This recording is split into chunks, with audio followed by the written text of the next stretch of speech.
Hey guys, we are live. So for those listening at home, welcome to the Live from the Sword Coast podcast. My name is Kevin Madison, and I will be your friendly dungeon master this evening. Tonight, we are having another surprise session, a pickup session, you might say, of our ongoing campaign playing the Pathfinder 2nd Edition playtest using Greg Gillespie's very cool Barrowmaze Complete. And I'm just going to quickly make sure that we are actually broadcasting here. Oh, and it does appear that we are going, so that's great. With me tonight, the stars of tonight's session are the two players whose characters have seen the most advancement so far. They are the first two characters to hit 2nd level, and they are apparently eager to put them through their paces. So let's see here. We'll go the order you guys logged in. First up is Jeffrey. Hey, everybody. I'm Jeff, and I'm playing Badonk Ben Bucket. And what is Badonk? He is a monk who fights with a couple of dogs in sort of a pack style. Love it. And as well, we've got Dave. Folks, I'm Dave. I play Skurg the Smith. He is a half-orc alchemist and, likes to throw bombs. He does like to throw bombs. So as you guys, what we'll do is we'll just, actually, first let's do the old camera shuffle here and get ourselves into Roll20. And we can check and see whether the character sheets have actually improved whatsoever. But honestly, I really don't mind us just using, like, rolling actual dice, or just having you guys roll the dice in Roll20 and not having the character sheets logged in there. Right, which I have been doing that. Yeah, me too.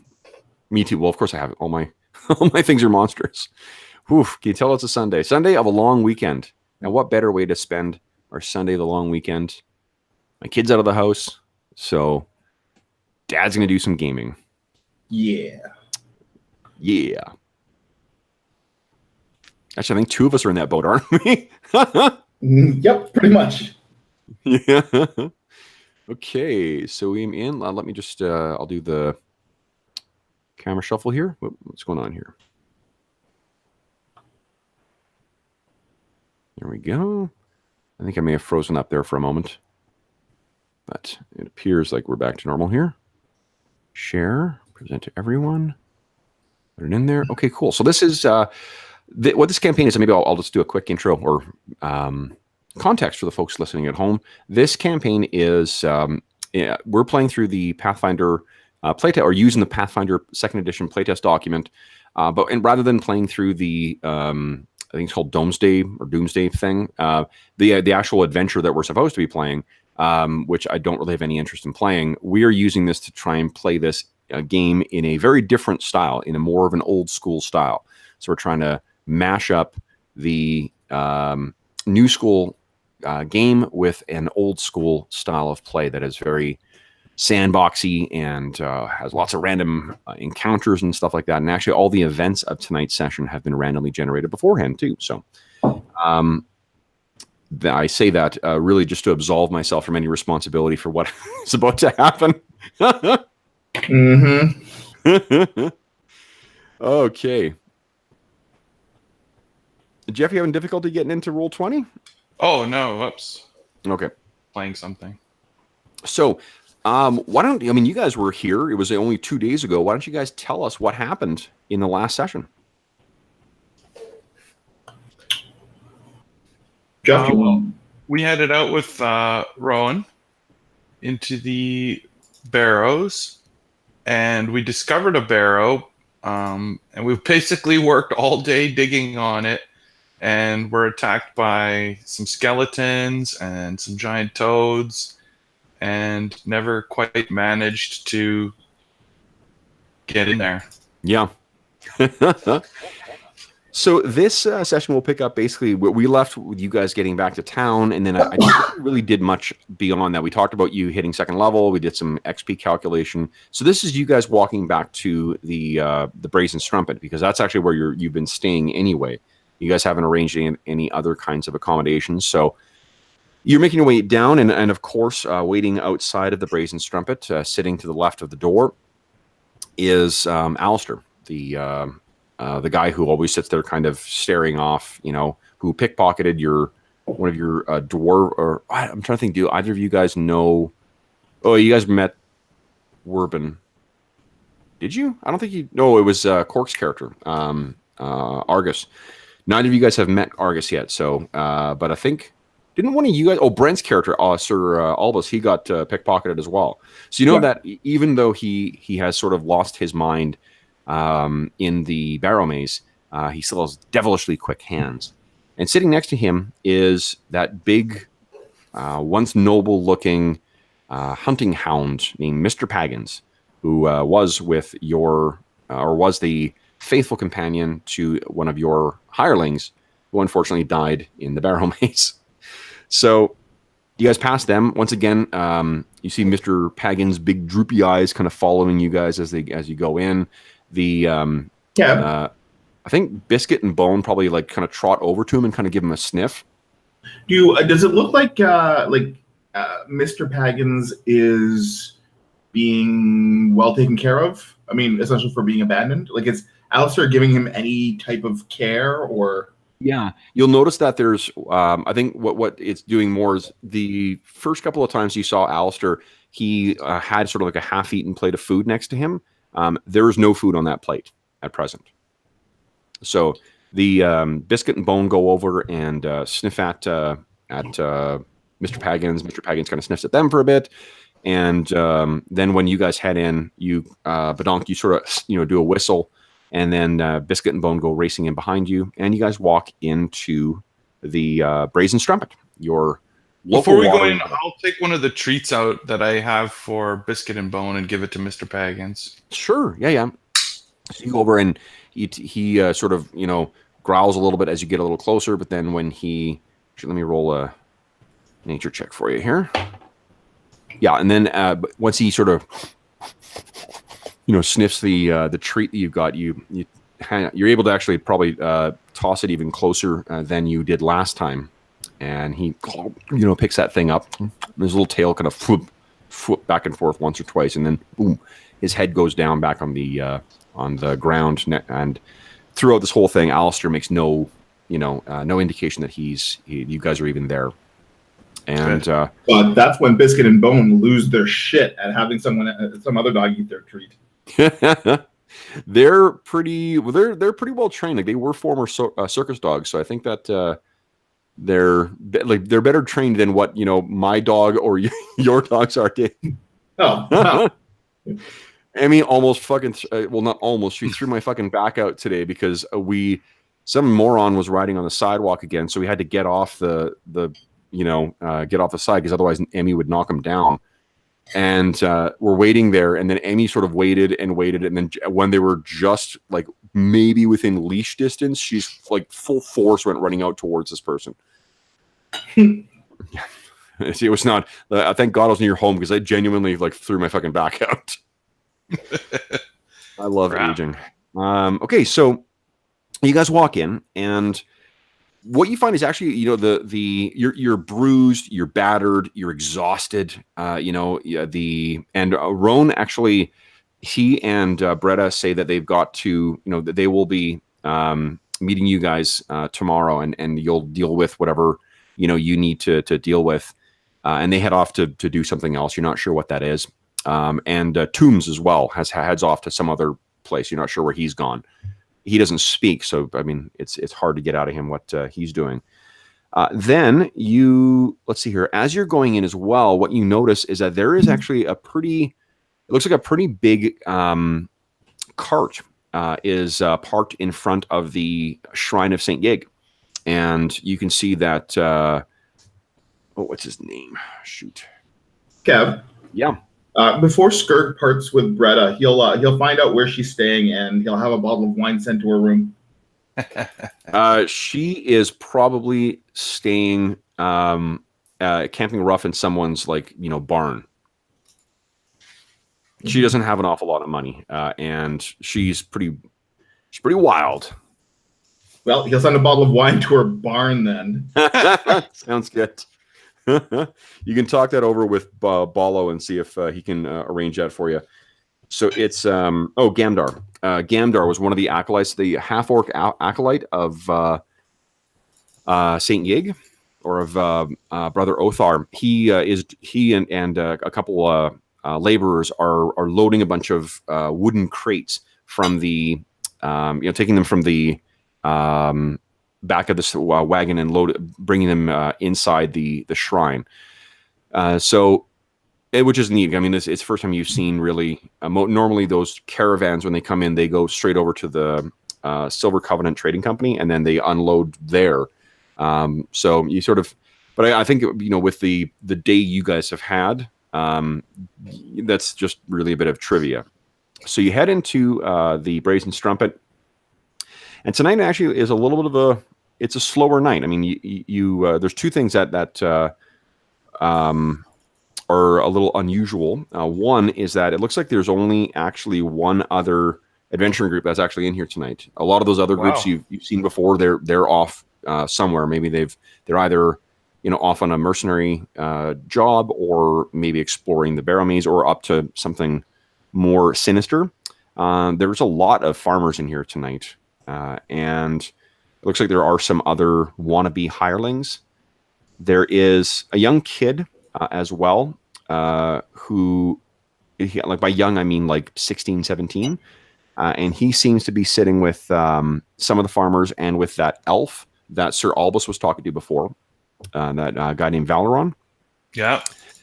And then on a table on their own are two people that you have not seen before, and the one of them is dressed in he's got long black hair. He is clean shaven. His clothing is quite impressive, like quite expensive. And he seems to be leaning forward and is in a conspiratorial kind of conversation, or seems to be in that style of conversation with this guy who is hunched over, and he looks like basically a long-haired Sam Rockwell. Caucasian guy, long hair, kind of a rat face. No offense to Mr. Rockwell, but he does play a weasel pretty well. So this guy's leaned forward, and they're sort of talking to each other about something. And then you see that both of them take notice when the door opens and you guys walk in. Both of them have taken notice of you. And the one guy, the more well-dressed one, he sort of leans back, and you can see on his like the chest, there's a sigil or crest that's on there. And let me do a quick knowledge check here for you guys. Yeah, unfortunately, so you recognize you see the crest, and it is it's like a shield. So it's like a crest style thing that is, and I don't know the actual phrasing for it. It's like the kind that has like one color on top and one color on the bottom, and then there's a symbol on it as well. And the symbol is a keep, or a single tower with a portcullis that's been stylized, and portcullis that is partly closing on it. So this kid, or I shouldn't say kid, he's in his early 20s. He seems to be of some kind of nobility, but you don't recognize the symbol whatsoever. But then when you guys walk in, someone else shouts out, or that guy shouts out, Tacey, and you can see the red-headed barmaid sort of bristles, turns, and makes her way over towards the table, a cross look on her face. Now, you guys have met, actually, Badonk, you've met Tacey quite a few times, and you spent a fair amount of time in here as well, too. Tacey's that, she's the redheaded Spitfire who works in here. Like, she really takes shit from nobody, so the fact that she's seemingly taking shit and hopping to this guy's commands is unusual. So she goes over, and then Bolo is, of course, working behind the bar as well, too. He looks up and sees you guys and kind of gets a look of like, woo, because you guys are, there's some cuts and whatnot on you guys. You're covered in mud. And as you guys are make your way in, then you again hear from behind you, orc, half orc, or orc, you're you're trying to be a door here. And you look around, it's again that dwarf, that dwarf smith. How is it that he continually times it so that as soon as you come in, he comes in? He sort of... What do you say, Dave? Do I know his name? Yeah, this is the same guy who said basically the same thing to you last time you walked in the Brazen Strumpet. Memory fails. Did we get along at that time, or? I think you might have told him to get fucked.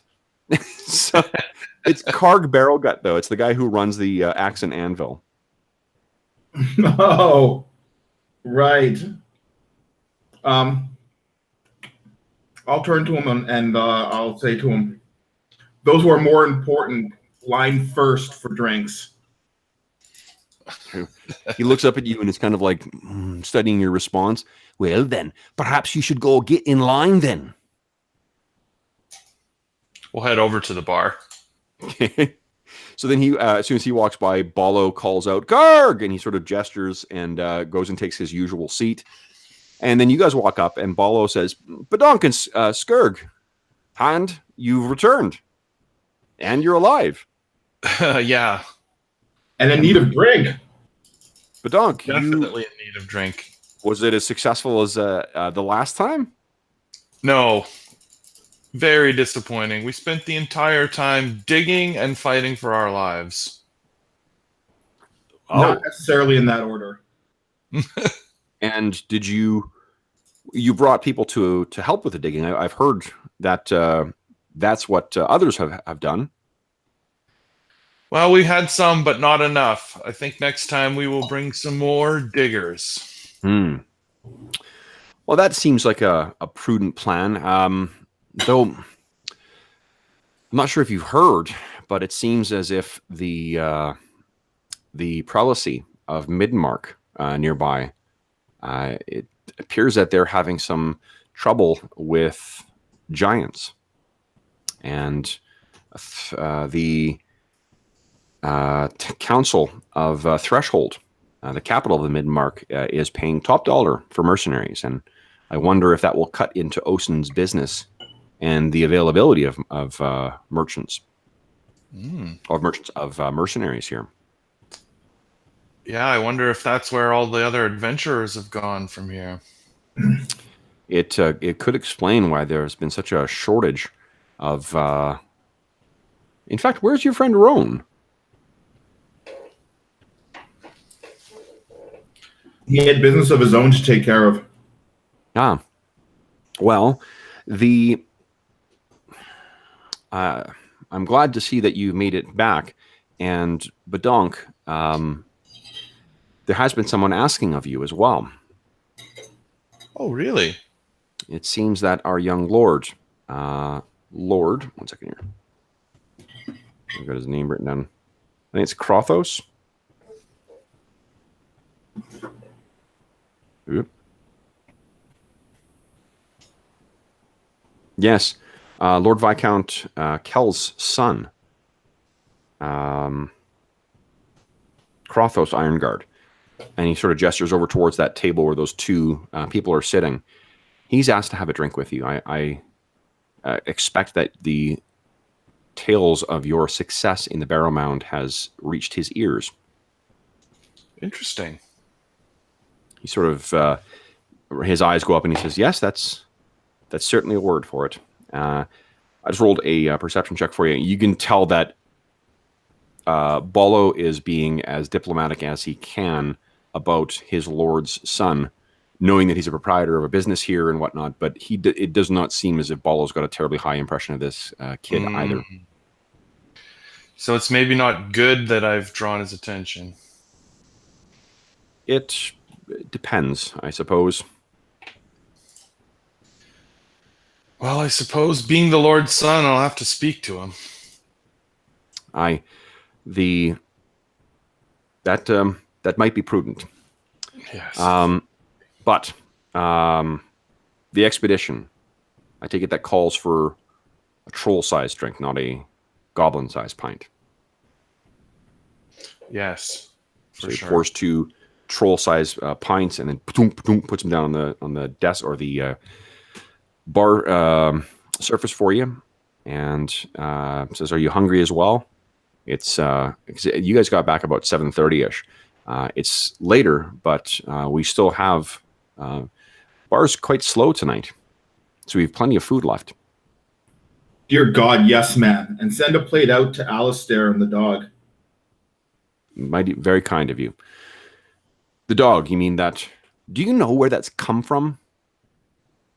The thing appeared outside, and frankly, it's too big for me to, and too much of a bother for me to chase it away. But I wondered where it came from. It was the companion of one that we took out on an adventure last to the Barrows. Unfortunately, we lost the man, but the dog came back. Coulson, yes, the scribe. That's it. Ah, well, that explains it. It seems that the dog's been whatever Alistair's not been eating, he has been eating. So it perhaps by bringing them a second plate, at least each of them gets a full meal. Then I appreciate your generosity. You're very kind, Skirk. Well, we've been lucky. Perhaps not this last time out, but there's enough to go around. So at this point, Tacey kind of walks up and leans across the bar and gets in, pretty close to you guys, and says, "His Highness would like to speak to Master Goblin here." And she sort of rolls her eyes and goes back, and Bolo gives her a look of like, "Don't fucking start," And she turns and rolls and shakes her head. She says, "So, did you come back rich again?" No, unfortunately, not rich this time. Well, I suppose you can't be lucky every day. In fact, you'll soon be paying for someone's drinks. She kind of rolls her eyes and then walks away to go off back to her work. And what do you guys want to do? I guess go talk to this guy. Okay. What do you call it? Skurg, are you going to join him or are you going to stay here? He didn't specifically ask for everybody, but you're certainly... I'll ask Badonk. Do you need me to hold your hand? No, I don't think so. You enjoy your beer. Only one of our evenings needs to be ruined. All right. Well, if you need me, just look for the large half-orc. Okay. So, Badonk, you start making your way over to the to where Krothos is sitting, and basically, as that happens, the plate of food arrives for you. And so, Dave, Skurg, you got your meal, and you start tucking into that. Then you make your way over there. The dogs, I guess, are still curled up around your stool like usual. And then when you hop out, do you just sort of like gesture for them to stay there, or do you let them follow you? No, I gesture for them to stay with Skurg. Okay, so they do, and you make your way over, and when you do, you can see that the Krothos sort of sits himself up to try and look as impressive or whatever, or as disinterested as he can, but you can tell that he's just been like, both he and whoever his companion is, they've been watching you guys and waiting for you to come over. So you don't have a huge amount of experience with nobility, but you certainly know, as a performer, someone who is playing a role poorly. So you make your way over, and the other guy who is with Krothos, he looks over and he says, "It's customary to bow to one's better." I'll bow. Okay. And Krothos makes a big point of kind of saying, "That's not necessary." That is, what's his name? Ollis, that's not necessary. And he's making a big deal out of how magnanimous he is. And he says, "Oh, that's certainly not necessary for this little goblin. And you don't know whether this is appropriate or not. Please come and join us. Your name is Badonk, is it not?" Indeed it is. You can see that as you make your way over, there's two fucking huge men who suddenly stand up and walk and sort of flank behind Krothos. And you're like, how the fuck did you miss them? These things are they're as big as what Tombs is, and they're about as wide as what Skurg is. Wow. Yeah. So you look up, and the Krothos doesn't seem to make it's clear that this is, they're standing up in the middle of a fucking pub where everyone else is sitting down, but he sort of seems to be enjoying the reaction of you to these giant men standing up behind him. Right. They're not making anything intimidating towards me, or are they?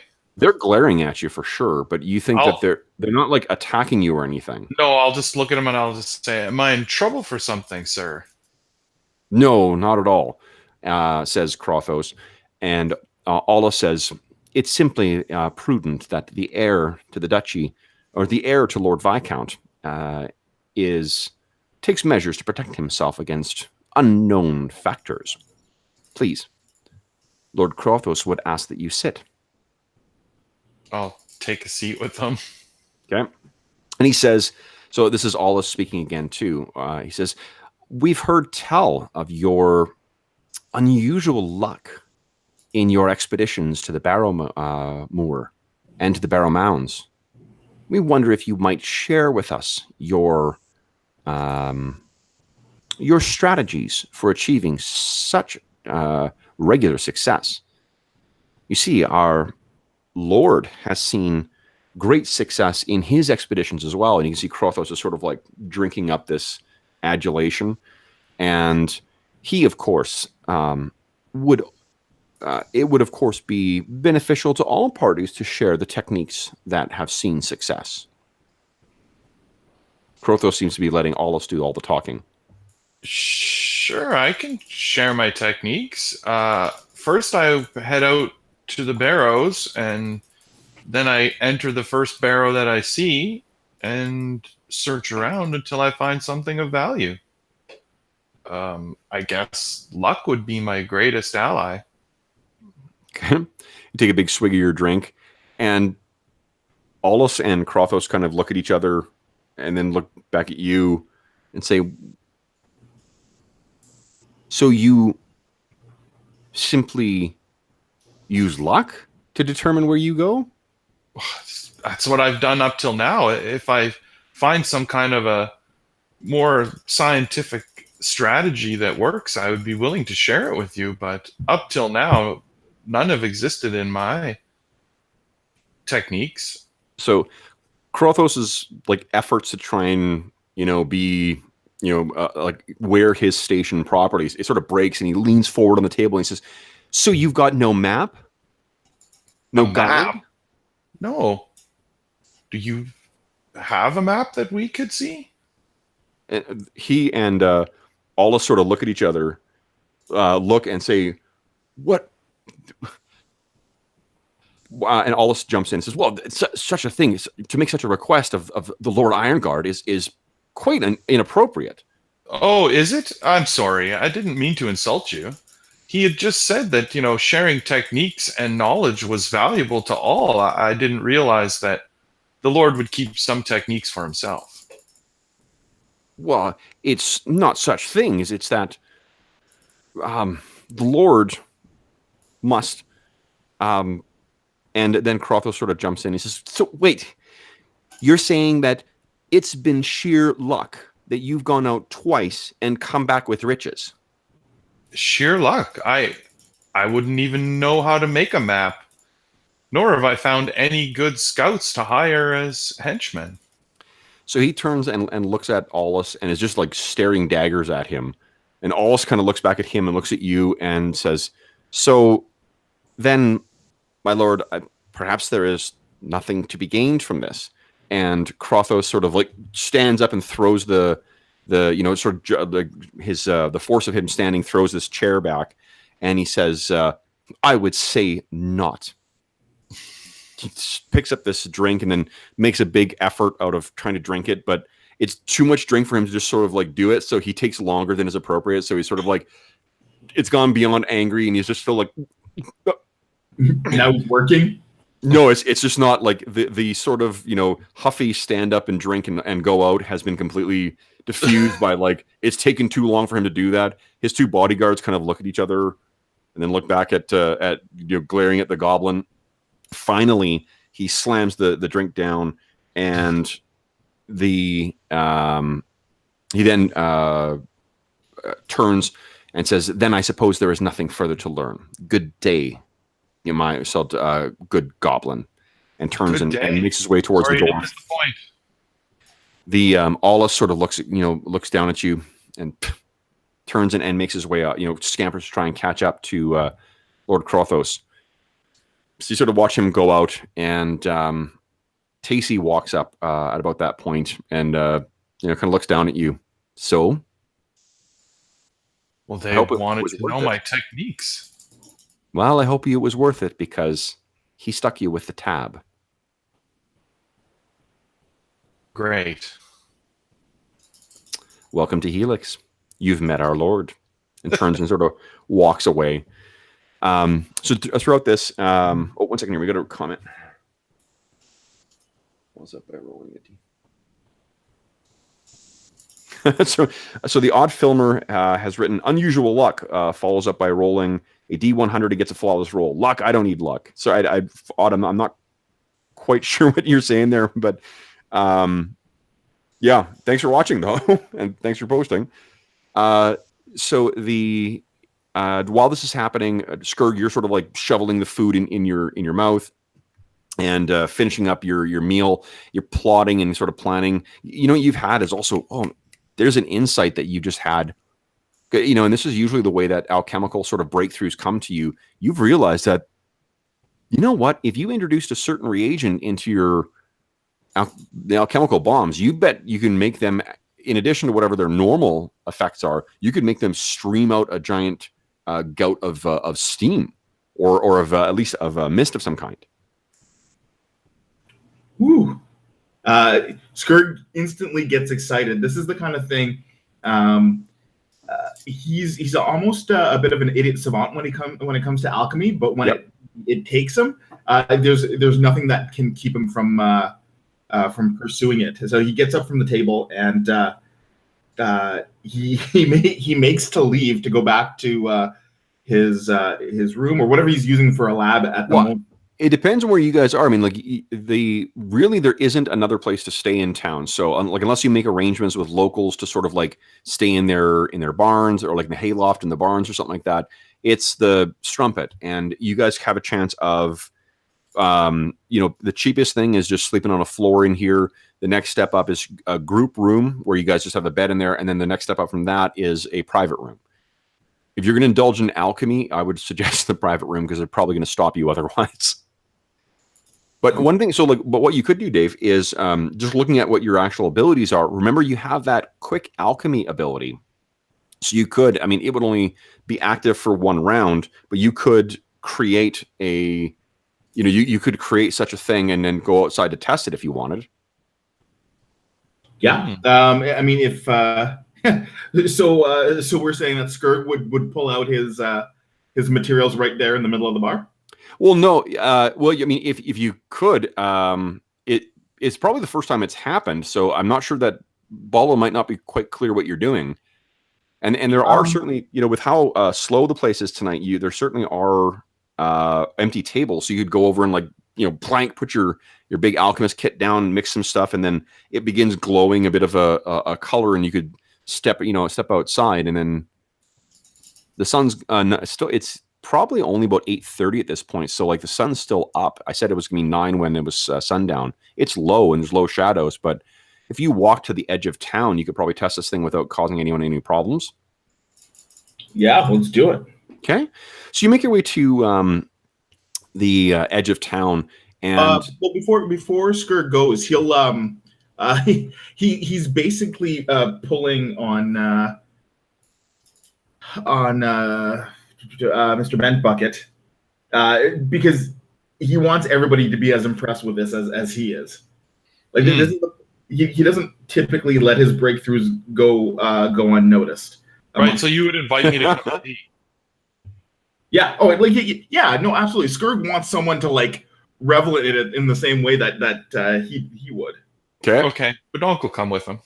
Okay. So you guys, this is after the conversation with Lord Kells, and then Bolo looks at you guys. The dogs kind of like, they poke their heads up, and do you stay and tell them to stay? No, they can come. Okay. Well, I mean, Bolo's worried about you walking out without paying the bill, I guess, is... Oh, I guess I'll pay the... How much is the bill? Well, you guys are coming back here anyway. I'm assuming you guys are staying here. You haven't told me otherwise. Oh, yeah, so. I guess I'll go tell them. Don't worry, we're staying for the whole night. He says, okay. So you walk, and he said, I'd appreciate him not letting that go off in here. Yes, that was the strategy. Okay. So you guys leave, you walk to the edge of town, and what do you do, Dave? Do I have one made already? Do you have one made? Yeah. Oh, yeah. It's in your hand. It's a glowing, thing. So Skurg starts excitedly patting. Why can't I remember your name, Jeff? Jesus. Badonk? Badonk. Yeah, sorry. A Badonk on the shoulder, and he's like, Badonk, look at this. This just came to me, and he'll grab an alchemist fire. Okay. And toss it, and as it's being lobbed through the air, Skurg turns to Badonk and he says, "You remember how it was just fire before? Well, just watch." And it explodes in fire. There's a little circle of fire that surrounds it, and then there's this orangish mist or smoke that kind of like hangs around above it. Ooh, that could be quite effective, right? Yeah, sure. That's a perfect reaction. Oh man! So you guys stand for a couple minutes. It burns for about a minute before it finally burns out. It doesn't spread. Thankfully, I think you used enough judgment to not throw it into a dry field or anything like that. But yeah.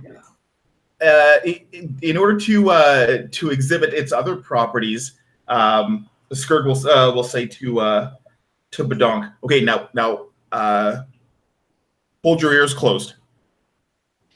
Okay. And he drops a thunderstone At his feet. Well, in the vicinity, right? Yeah. So you toss it out, and there's this massive explosion. You can hear dogs stop barking in other parts of the town. You think you can hear Mr. Paggins. Both Biscuit and Bone sort of like their ears go flat against their tail, their side of their head. Their tails curl up, and they sort of run 10 feet back. But again, there's this like haze of diaphanous smoke that hovers in the air as the sound carries off across the farmland. And we are in the smoke, are we not now, Kev? If you set it like basically at your feet, then yeah. That was the intention. Okay, yeah. So at that point, you hear someone walking. Well, I guess you guys are still kind of like, is it like ringing in your ears at least, Dave? And you sort of out of the corner of your eye see movement coming from the town, and it's Tacy walking her way over, and the determination in her stride suggests that she's not pleased. As soon as she gets within, I think that your ears are still kind of like, wee, as she's walking over and she's shouting something at you, but you can't quite hear what she's saying. And then as your hearing comes back, she gets even closer. So she's about, 10, 20 feet away. And she's like, what are you doing? Are you trying to burn the town or the town down? No, Tacy, look what I've created. Pointing to the remnants, the wisps of smoke that are dissipating. Yes, wonderful. What you've also done is that the milk, so that from the cows, will be sour tomorrow. Oh, well, I hadn't thought of that. Have you finished your experiments? But Badonk, are you demonstrations? I think is what she said. Have you finished your demonstrations? Badonk, are you suitably impressed? I am very suitably impressed. Excellent. We are done, Tacy. Shakes her head, turns and sort of like walks in a huff back to the Strumpet.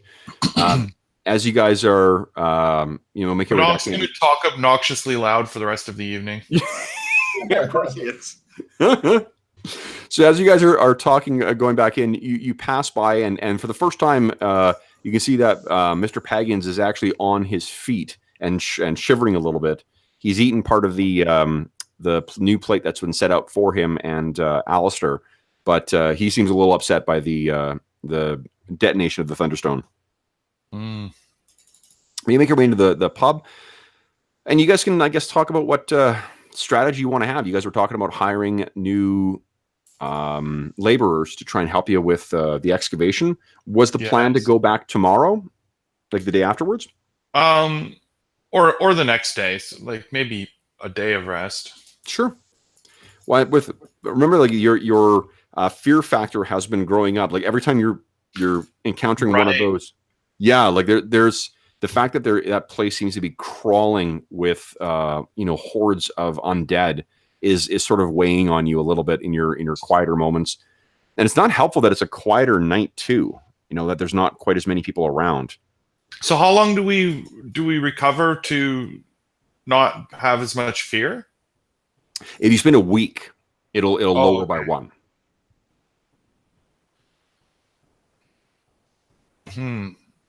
How much fear do we have? You guys have your respective levels are. Where is it here? Whoa, shit. Badonk is at 2, and Skurg, you're at 5. So really, it's more. You're the one who's a little. It's weighing a little heavier on you. Like really, the concern only happens when it gets over your wisdom. And remember that there is only, Jeff and I were talking about this beforehand, but we're in week 2 of the summer, and the Barrowmaze is really inaccessible in fall, winter, and spring. So you've only really got another like 14 weeks worth of time before the weather will turn on you. So if your fear factor gets too high, so long as it doesn't exceed your wisdom and make you run away and shit like that, before the summer ends, then you'll be okay. And if, like, just so you know, if that proves to be like a totally just irritating fucking mechanic, we'll ignore that. But it seems like it's a cool way to sort of reinforce how fucking scary this place actually is. Right, and how stressful continually venturing out into it. Oh yeah. Well, and also the continual loss of life of your henchmen, because you guys treat them like tissue paper. Right. Is there anything other than resting for a week that can be done to lower the fear? I think probably getting yourself out of Helix, like maybe like traveling to Ironguard Mott, and just spending a day or so there. That'll probably drop a level as well. Just a change of scenery, rather than the place. Like this is the place where you guys met Coulson. This is where you initially hired him. This is where Sir Albus spent an evening chatting with him. Right. Plus, I think that knowing that, because your characters would remember this, that was it Mazius the Magnificent, the local wizard who lives in that tower. He's been saying that he even saw undead lurking within eyesight of his tower. So the thought probably weighs on you that like this town maybe could at any point be overrun by those undead. So, but anyway, so the cover at one point in the evening, Skurg, you of course, after say your 3rd troll pint, you do need to visit the privy, and you go and you do so, and then you're on your way back when you're kind of getting ready to turn the corner to head towards the entrance when this young woman comes out of nowhere, not out of nowhere, but out of the shadows, and kind of says, "Here," and gestures to you, "Over here." Who goes there? Who do you think? Come. Does it sound like Bretta? No, it's not Bretta. You can see her. She stepped out of the shadows. This is a young woman who, she's a little plain looking, but she's pretty in a plain kind of way. and she's dressed in a like servant or like a commoner's clothes. You'd guess from her her relatively kept appearance that she's not a farmer's daughter or like a farmer's wife or something like that. She probably works in some like a household servant to some house, some either a merchant of money or a noble house. Okay. Says, come on, they're going to see. Hurry. Skirt will follow. Okay, so you walk over and she leans in as you get close, and she's sort of her eyes are wide and she's looking around. She's got dark hair, she's got freckles all over her face, in a pretty kind of not that giant like birthmark kind of thing. She's got blue eyes, and she looks up at you and she says, "It's been done." What exactly has been done? I've taken care of it. It's been placed. It will have everything is prepared. She sort of looks like nodding at you, like you should know what she's talking about. Yes, excellent. Can you show me? No, it's about to go off. Why would you want to go? She sort of looks up and down. I'm sorry, I've, and then she turns and runs off. Oh, Skirt will reach out and grab her. Okay, give me an attack roll, please.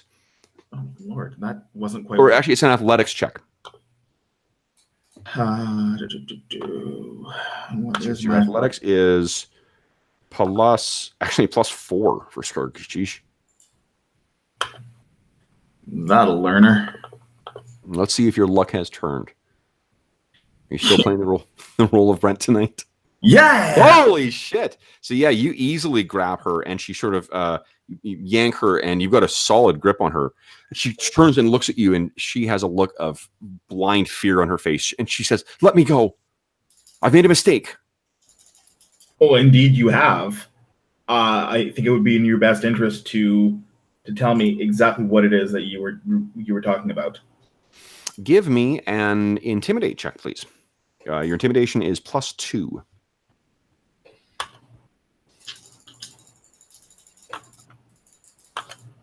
Oh. Okay, because it's a nat 1. So Actually, do I have any? I've got what are they called? Hero points, right? Or yes, but you can't. You need 2. So you guys have. That's a good question. So in Pathfinder 2nd Edition, your hero points always reset to 1 at the start of a session. So that's why, like, I should be not so much of a fucking Bush League stingy DM and give you guys more of those fucking things, because they're there to be used and they reset at the start of each session anyway. So, but what you need 3 of them to re-roll a roll. Oh, what the shit! I know, fucking DM. I blame your DM, to be honest. And so what happens is with a fumble that bad, I think what happens is you've been a little drunk and you came back from the privy and you didn't quite secure your trousers. So they're sort of start going down, and then you sort of have to wait, hold on, and you grab them so that things don't, fall loose. And she's able to get free, and then she bolts for elsewhere in the town. Ooh. You can chase her if you want, but you know what? Not just chase her. You're gonna hit her with an alchemist fire. Yeah. Oh shit! I actually totally could. No, I'm assuming you're not bringing your alchemist kit out to the privy when you're taking a league, or otherwise. It goes everywhere with me, Kev. Look, I know that it would be tempting to, if it was available, bring your phone with you, but I'm not sure that you're mixing alchemical supplies in the privy. Well, I don't want anybody to get. It's really more a security thing. I don't want anybody else to get their hands on it, right? The dogs in the bar, though. Yeah, that's okay. Fair point. You know what? Shit. Oh, fuck it. Just so I don't lose her. Skirg is going to not just like outright chase her, but follow her, like stealthily, keeping an eye on her and seeing where she goes. Okay. Like it's really more of a reconnaissance than it is like flat out just chasing the tackler to the ground. Okay. So, it sounds like to me what you're trying to do is primarily to, will be two different things. We're going to be doing an athletics check to see how well you can actually keep up with her. And then you're also going to be stealthing. And I don't, I think what is your primary interest here? To catch her or to make sure she doesn't know you're following? Well, I guess the whole point is to actually keep tabs on her, which would mean catch her. Catch her, okay. But you second, yeah, I guess that's I guess being stealthy is secondary to catching her, because if I don't catch her, there's really no point in being stealthy. Yep. Okay. That makes sense. Okay, so I'm just looking to see whether there are any official rules for chases. It doesn't appear there's anything to do with chases. So let's take a look at the athletics skill and see if it gives us any insight. Does not. Oh, I'm looking at the wrong thing here. So what I'm going to say is it will just be an athletics check again. So we'll do. Let's think here. So there are such a thing in this edition where we go into different modes, right? There's encounter mode and there's exploration mode. I think we're in exploration mode right now. And what we'll do is we will just run this as a series of contested challenges. So I'm going to figure out what her so rather than doing like I make a roll, you make a roll. One of the things they've done in this edition is they seem to try to keep the spotlight on the players. So what I will do is dictate a difficulty class that is based on her level and her skill, and then you'll make the roll, rather than both of you guys making rolls and trying to make out. If you fail 3 times before you succeed 3 times, she's going to get away from you. Okay? So let's make your first roll. So you are still in town right now. Let's see if you can keep her in sight. Go ahead and make a roll with your athletics. Your athletics is plus, what did I say, 4? Yeah. Okay. Give her shit. Oh, holy fucking. Was that a nat 1? Again. Oh. Okay. Amazing. So you start running, and once again, you can feel it kind of getting loose, and you sort of like, whoa, whoa, whoa. You're doing like the. Is it Spies Like Us when he's running around with his pants around his ankles? So you're sort of stumbling along, and you have to sort of like stop and then pull yourself up and secure your belt again. And you realize she's got a fuck of a lead on you right now, so it's 2 failures. Let's try it again. Here we go. Oh shit. Hey, look, I'm just happy it wasn't nat 1. Yeah. Yes, that's good. And really, you know what? Like, of all the things to be rolling multiple nat 1s on, probably the chasing the girl in the dark one is, maybe the most advantageous one to go. So unfortunately, you're still trying to catch up, and then she sort of gets near the edge of town, and then you've got low light vision, but even there, it's probably a new moon night, and she just seems to disappear once she's beyond the reach of the town, like scampering on one of the small roads that leads out. And you're cursing yourself. You've got no. Did you prepare any sun rods when you prepped your stuff in the beginning of the day? Does it matter since I don't have them with me anyways? So your sun rods you might have on you. It's really the alchemist kit. I don't think you would. Oh, no.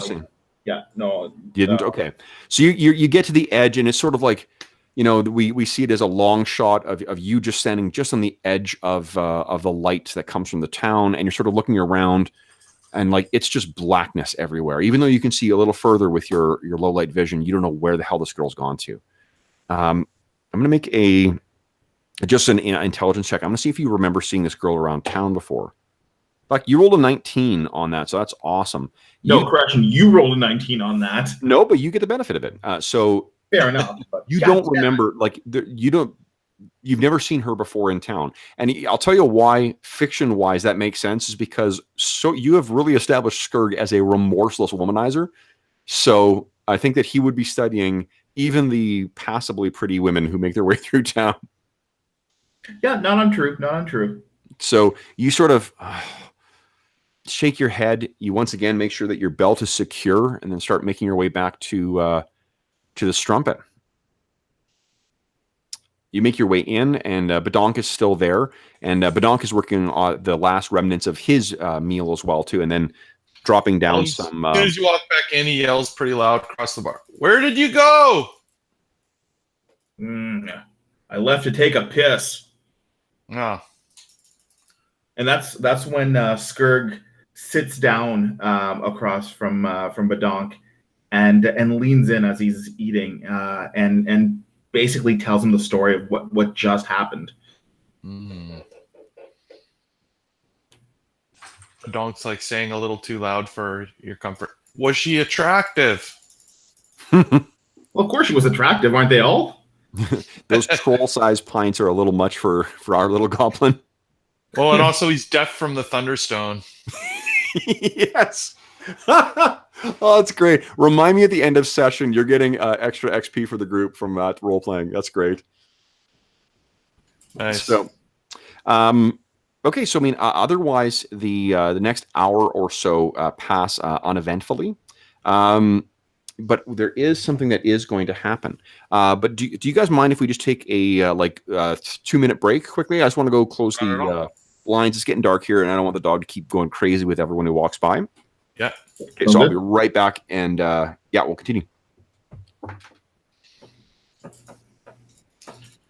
So, do you get up anything interesting for your long weekend, Dave? No, not really. One of the girls is in BC. The other one's at the cabin with her mom. So. Oh wow. Yeah. Where's the cabin? It's on Lake Manitoba. Okay. Yeah, the exact name of that It doesn't matter. Yeah. Yeah, it's I mean, it seems nice, and they've been spending most of the summer out there since they finished it. So. Oh, okay. So it's a new construction. Well, it was an old cabin that they ended up like re-renovating. Yeah. So. Cool. Yeah, should be fairly nice, and Grace has an exchange student in from Spain. Oh. Who just came in like a week ago, so she's probably spending time getting to know her. And right, so she's staying same grade then? Yeah, they'll be going to school together For the whole year, or what? Yeah, I think she's here for the entirety of a school year. I don't know if it's 12 months or if it's like the 10-month school year. So, right, cool. We had some exchange students when I was in school, and got to know some interesting people from other countries. That's for sure. Yeah, it seems like and I don't know that the intention is like to have it be a 1-for-1 where she comes here and then Grace will go there. I don't think that's the way it works. Right, it's not one of those kind of programs. Was that? Is your daughter going on exchange? Is that what you said? No, they're hosting an exchange student. I see. Okay. At her mom's. And I was telling Jeff, like, I don't think it works. Like, it's an automatic 1-for-1 where because they come over, Grace gets to go over. But at least she has that connection, right? Where if they get along, she always has like a friend that if she wants to travel to Spain later on, she at least knows someone. Oh, that's cool. Yeah. I'll say for in the chat too, Helena. Yeah, I agree. She mentioned I love how the 100-sided dice looks like a golf ball. I actually don't have one. Do either of you guys have 100-sided dice? No, I don't. I always use percentile. Yeah, me too. I've they've been available for years. I just and Brent has one, but I've actually never picked one up. I know what I'm picking up on my next. And you're like, it's right. It does look like a golf ball. Well, I need to pick up I think I know what I need to get for my next trip to the Sentry Box now. Because there's clearly a deficiency in my gaming repertoire. Clearly. So I know, fucking, how the hell can I call myself a DM? So where we left was you guys hanging out in the Strumpet, and it's about you probably get close to like 11 o'clock or so, 11:30. So it's getting close to after the day you've had to bedtime. But if you guys have agreed that you're not heading back to the Barrowmoor tomorrow, then you're probably comfortable with making it a longer night, right? Yeah, And I think so. We're Sure. definitely relaxing and trying to forget about what happened. Yeah, no doubt. And I think, Skurg, you keep turning around and looking at the door every time it opens, waiting to see if either that woman who confronted you outside comes in, or if Bretta comes in. But alas, no such luck. What you do see is two brothers, humans, who appear to be Easterners, because they've got dark curly hair, dark eyes, and a bit of a swarthy complexion. And the one brother seems to be laying cards in front of himself and then sort of collecting them up and then putting them back down again. The other brother seems to be staring off kind of into space, drinking. They look so much alike, you can tell they're brothers. But then, yeah, I'll bet they are, Helena. It says they're nice to have. Yeah, I bet. It's weird that you just get in a place. I tend to buy dice as ways of remembering when I'm out of town and visiting a gaming store. I'll pick up dice to remember that gaming store. But I always buy just like the regular setup dice. I don't know why I haven't picked up a D100 yet. But anyway, those. Oh, Dave, are you gone or are you still there? I'm still here. Oh, okay, he's out of frame. So then what happens is someone bursts in and says, "Fire! There's a fire!" And you guys sort of look back, and it's one of the farmers. You don't know this person's name, but he seems pretty agitated. And everyone in the bar, sort of like the ones that are there, Valoron the elf and those farmers that were with him, and then that younger kid all hop up and all go running outside. Bolo even sort of runs around the corner, or like runs around from the bar. He's going racing outside as well. Skurg turns to Badonk. He's like, "This is what she was talking about. This happened because I couldn't catch her. We have to go help." Okay. So you hop out and you go outside, and what you can see is that across the village square, the smaller building of the Church of St. Yig is partially ablaze. There's orange lights from within. You can see both all three of Sela, Gamdar, and Brother Othar outside, the priest of St. Yig and his two acolytes. And they're directing some people who are going back and forth to the well in town and like filling up and then running water back and racing inside. The other, the people who come out of the tavern, they go racing over, and like some people go and grab buckets, and some people line up to try and start like a fire line or whatever it's called, where they're passing buckets back and forth. Yeah. What do you guys want to do? Try and help put out the fire, I guess. Okay. How do you guys look? We'll just sort of, you guys will be able to eventually put the thing out. Do you want to give me a quick description of what, if any, special steps you take to try and help with this? Are you just hopping in the chain gang or whatever it's called, the bucket line? Yeah, let's see. I don't think I have any special firefighting skills that I could use. I do love the idea of like little Badonk standing in front of the fire doing like kata.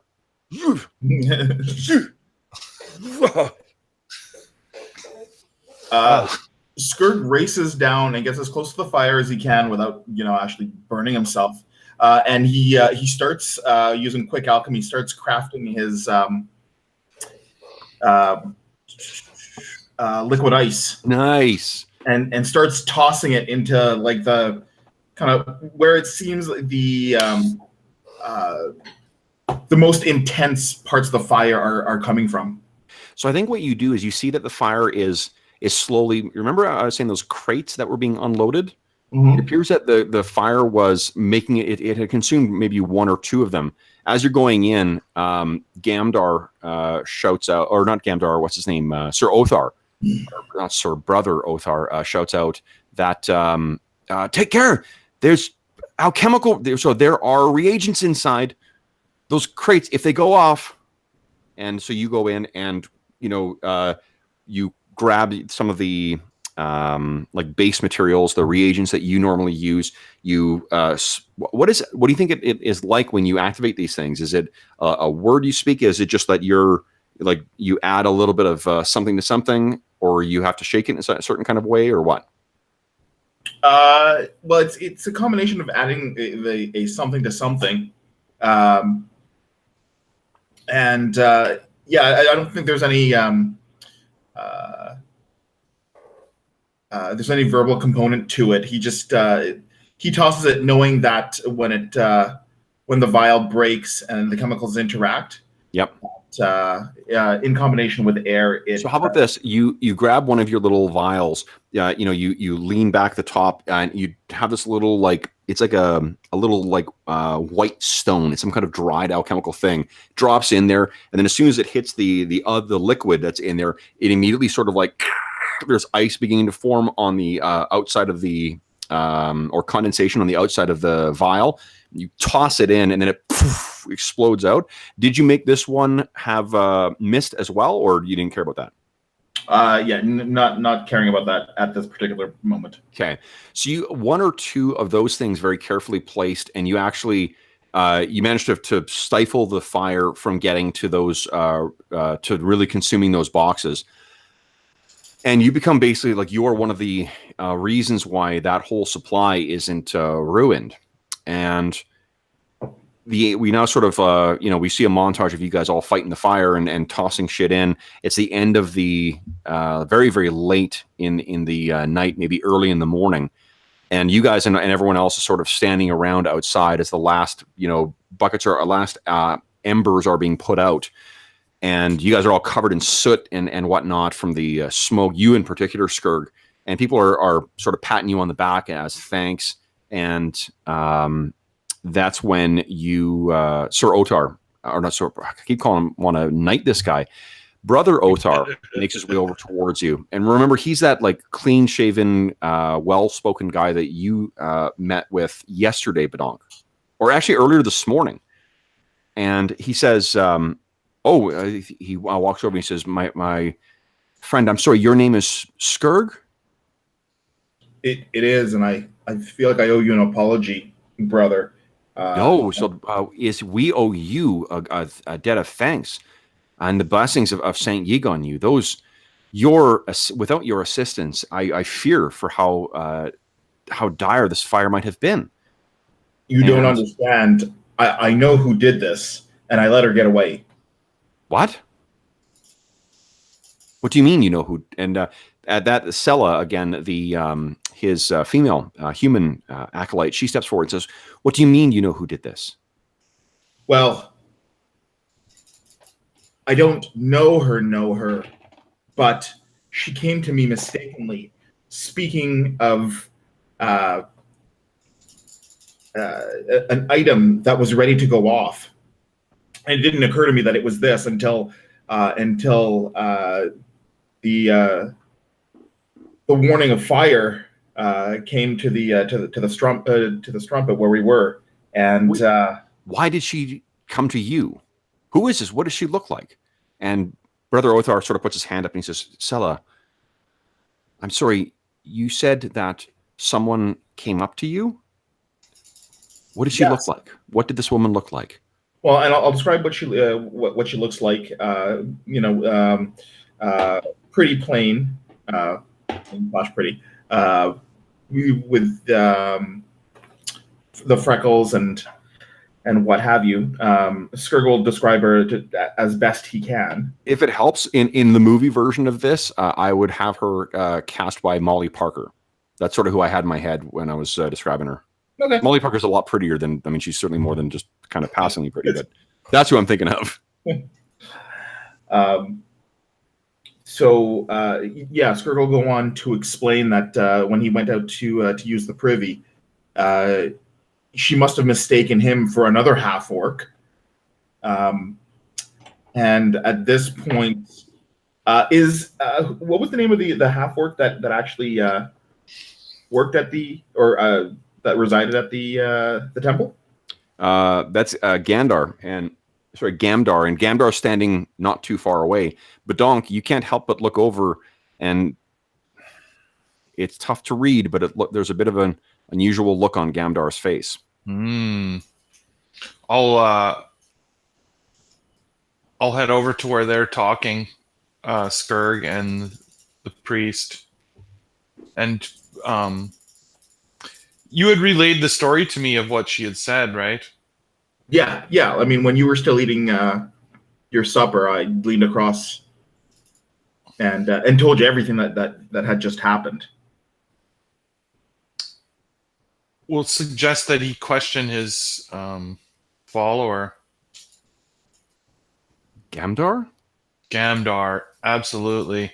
Sella Suspicious is says going on. she just sort of her eyes dart down at you, and she's pretty pissed. She says, "Yet a outrageous accusation to make of a acolyte of Saint Yig.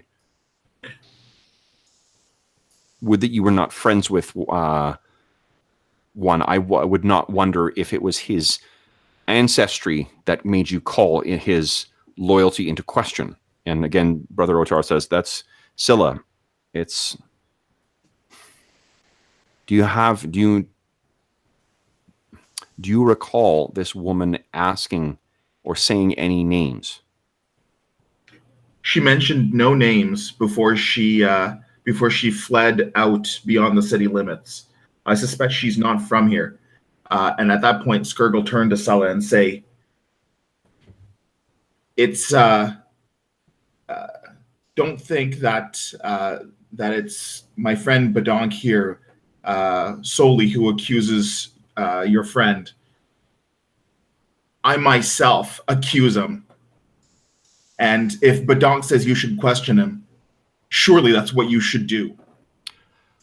Well, I wonder where your other friend, the tattooed half-orc that was with you, the one with the diabolic markings on his skin, where is he tonight, I wonder? Says Sella. This is the point that Skirg starts getting angry. Is that a class ability?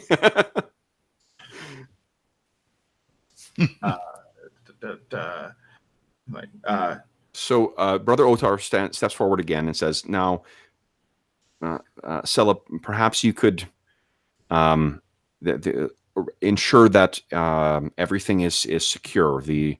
Everyone has been this has been a great surprise and shock to everyone, and the sooner we can ensure that the shrine is safe, the sooner we can let everyone go for the night, and we can begin thinking of what work needs to be done to restore the shrine." And she sort of like is fighting the obligations of her order with her desire to really get into it with you, Skirg. But then she nods her head and says, "Of course, brother," and turns and heads over to go and talk to someone else. But she's walking with this intensity. You can tell that she's just likely boiling. So then Sir Otar, or Brother Otar, turns back to you and says, "Now, I don't cast doubt I don't doubt the intentions of your friend, but do you have anything further? Gamdar has been nothing but a devoted and loyal follower of the Saint Yig, and a great asset for me. Now," and he looks down at you, "Badonk, you came to me earlier today and discussed the accusations that Nyx Orm had made against our church. I told you there is no truth to these whatsoever. I wonder, where is Mr. Orm tonight?" He seemed a coward, though, incapable of such an act as burning down your church. Plus, he wanted something retrieved from within it, and the act of burning it down would have destroyed the evidence that he believes was inside of it. Or I strongly believe that he would not have done this. Would such sabotage not cover the loss of such an item as well, though? If such an item existed? I know that Mr. Orm was quite troubled. I did not have an opportunity to do as you suggested and approach him, but," and he looks around, "I don't see him among the number that have helped tonight. Have you seen him tonight?" No. But we have just been back to town, and in the what's the place called? In Helix? or the Brazen Strumpet? We've been in the Brazen Strumpet all night. Was he there tonight? No, he was not. Though, I suppose it's unlikely that this woman would mistake Mr. Orm for you, Skurg. Yes, that seems quite unlikely. And he sort of looks back at the damaged shrine and says, "There's much work to be done." And Skurg, I if there is anything that we can do to assist, please do not hesitate to ask. And he hands you, one second here, I need to open something up. Brother Otar, what's in the boxes? The boxes. Oh, I am grateful that you prevented them from being consumed by the fire. The boxes contain reagents, which we had intended to use to craft healing potions. With the influx of mercenaries and adventurers exploring the Barrowmaze, we sought to gain some extra income for the church by preparing and supplying those. We brought them in bulk so as to prepare them for the season. But if they had been consumed by fire, that would have been a great loss for the church. And they can be unstable as well. So I thank you again for preventing their loss.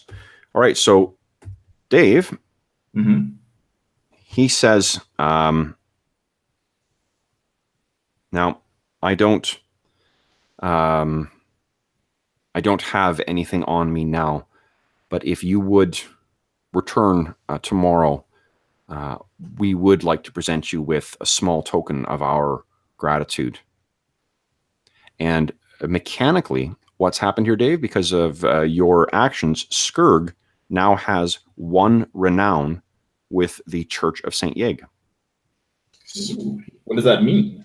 What that means is you've got a benefit is that a tabard with the symbol of a red cross on a white field, if you get a renown every time, if you do other things to either assist the Church of St. Yeg or to seek out ways to just benefit them, you will gain extra renown. And when your renown reaches 3, you will get a benefit that is either a minor staff of healing, a ring of the ram, or a war dog as a follower, or a war horse. Ironically, Skurg offers Brother Otar to help him his hand in crafting the healing potions. I mean, he is an alchemist. Yeah. So his eyes kind of get wide, and he says, "You would be willing to spend your time with that?" Skurg, you are certainly full of surprises, and I thank St. Yig for sending you into our life. The others will be so busy with the repairs that need to be done. Any assistance you could offer in the crafting of these would be extremely. We would be very grateful for them. Thank you. And I think if you spend, say, like 2 weeks helping them, that'll probably be the sufficient time for them to help out. You're going to gain another renown with them. Okay. Skurg doesn't disclose that he's not necessarily doing it for Brother Otar or the church. He just likes to make potions, and this is like, do this if you didn't pay me anyway. That's awesome. Well, as far as they know, you're helping them out, so you guys can talk about that in the coming weeks. But yeah, so you've gained some renown with the Church of St. Yeg. So this is, if you take a look at that Barrowmaze document, I mean, not right now, but like you can see what other stuff becomes available as you gain more renown with them, and you can see the other factions that are active in the Duchy of Eric that you could try and curry favor with. Okay. So you also have a title if you choose a Cheval of St. Yeg. You don't necessarily need to refer to yourself as that, but they will recognize you as that. Even with 1 renown? Oh yeah, it goes up as you gain more ranks. No shit, eh? Mm-hmm. So, okay. So, unless there's anything else you guys want to do, Gamdar seems to be sort of now. He's going to, he's still like we're doing the grunt labor. He's not quite as big as what you are, Skirg, but he's a big dude. Oh, he's maybe about your size now that I think of it, because he is a cleric, and he doesn't come in and talk to you guys, but you can see from the distance that he sort of is glaring at you, and I think that you could make 2 possible conclusions from that. One is that your suspicions are correct, or 2, he just overheard you talking loudly about him being a criminal, and he's pissed at you for it. Sella probably had wasted no time in telling him what your accusations are too, because she thinks it's bullshit. Right. Skirg will go over to Gandar and he'll whisper to him, I know what you did, and I know that it was you. He stays silent. He just stares at you. And so that's when Sella walks up and says, "That's enough. Have you nothing else to do?" It's to you, Skirg. I'm keeping my eye on him. Keep whatever you like. Just do it elsewhere. God, I don't like Sella. So everyone's sort of like the fire is out. It's really fucking late at this point because it was like 11:30 when it went off. So it's probably getting close to dawn at this point. After the day you guys have had, there's nothing more you want at this point, I think, than a good night's sleep, right? Yeah.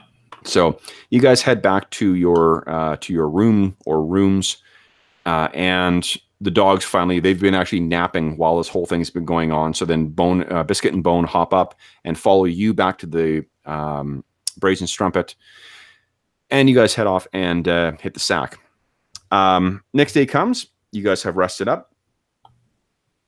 I'm just going to double check here because I can't remember what. I know that all of when the morning comes and you get all your preparations together, you will recover all of your abilities. Right, so like Dave, you'll have an opportunity to prepare some more alchemical items, your resonance refreshes. Jeff, you can spend your resonance to basically activate or whatever the wrist wraps that you've got. Okay, cool.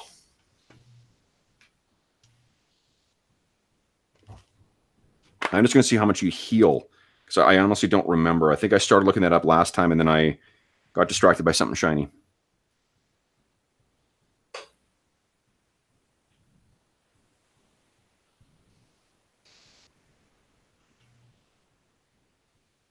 Okay, so you guys spend a full day in bed. Where is it here? That's the downtime action of long-term rest. Usually a few days to a week. You recover from all damage plus the fatigued, unconscious, or drained conditions. So let's see what you recover overnight, though.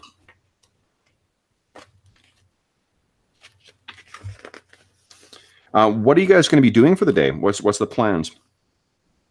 While I'm looking this up. Should we check out the available mercenaries?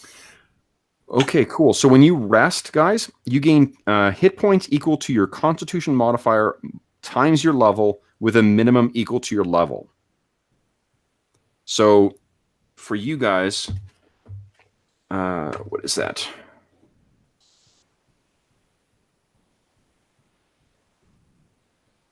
Badonk, that means you will be gaining 4 hit points back from a rest. And Skirg, oops, wrong thing.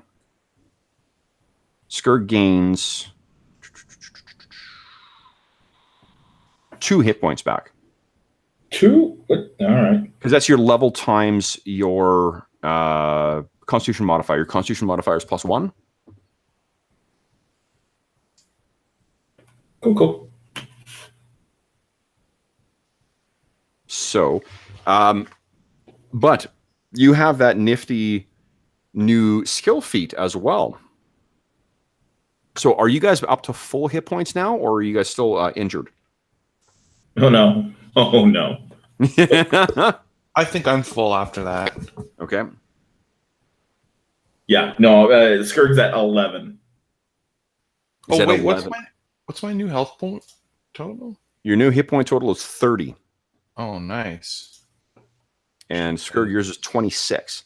So just keep it. What I would suggest, the damage you took, it doesn't mean like you're not going to be down at 11 and then you need to heal 15 more. You would have, when you hit a new level.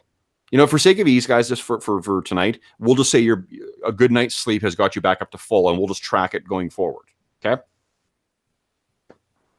Cool. It's just like World of Warcraft, where you hit a new level and suddenly a bunch of gold has gone around you, and now you guys are back at full hit points.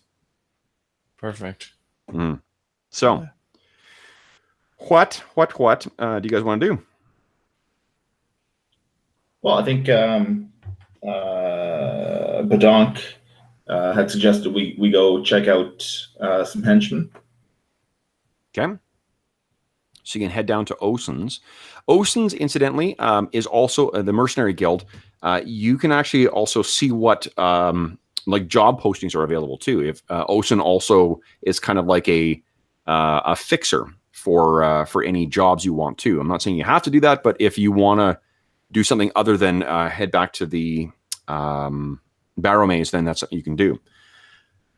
But you guys have your breakfast in the Strumpet and head over to Osen's Guild. And what's available there is, let's see here. We want two guys who look like they can shovel.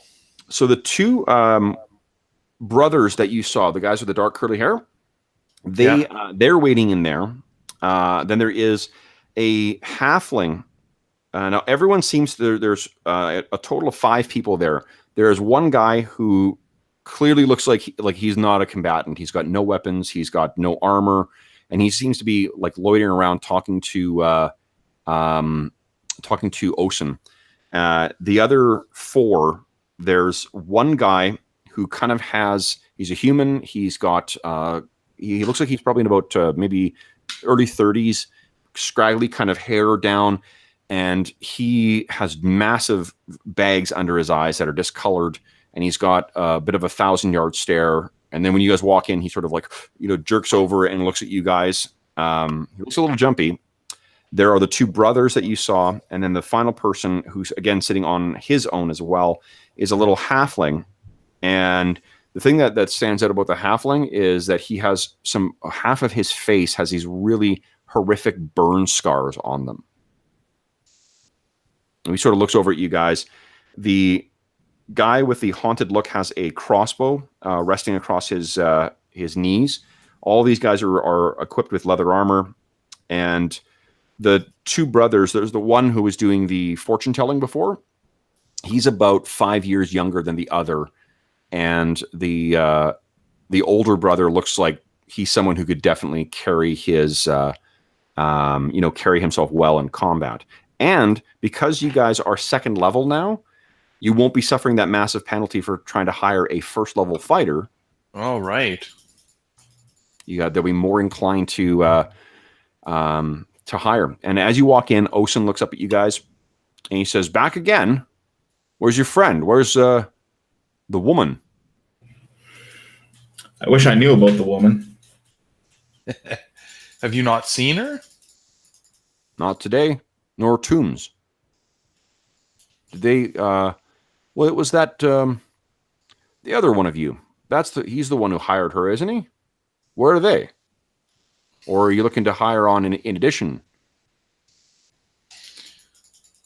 Yes. We're not sure where Rowan is today. Oh, they didn't die, did they? No. Nobody died. That sort of gets everyone's attention in the in the guild. They're all sort of looking over like, what? Nobody died. Don't say that. This little goblin with his head bobbing back and forth. No one's dead. No one's dead.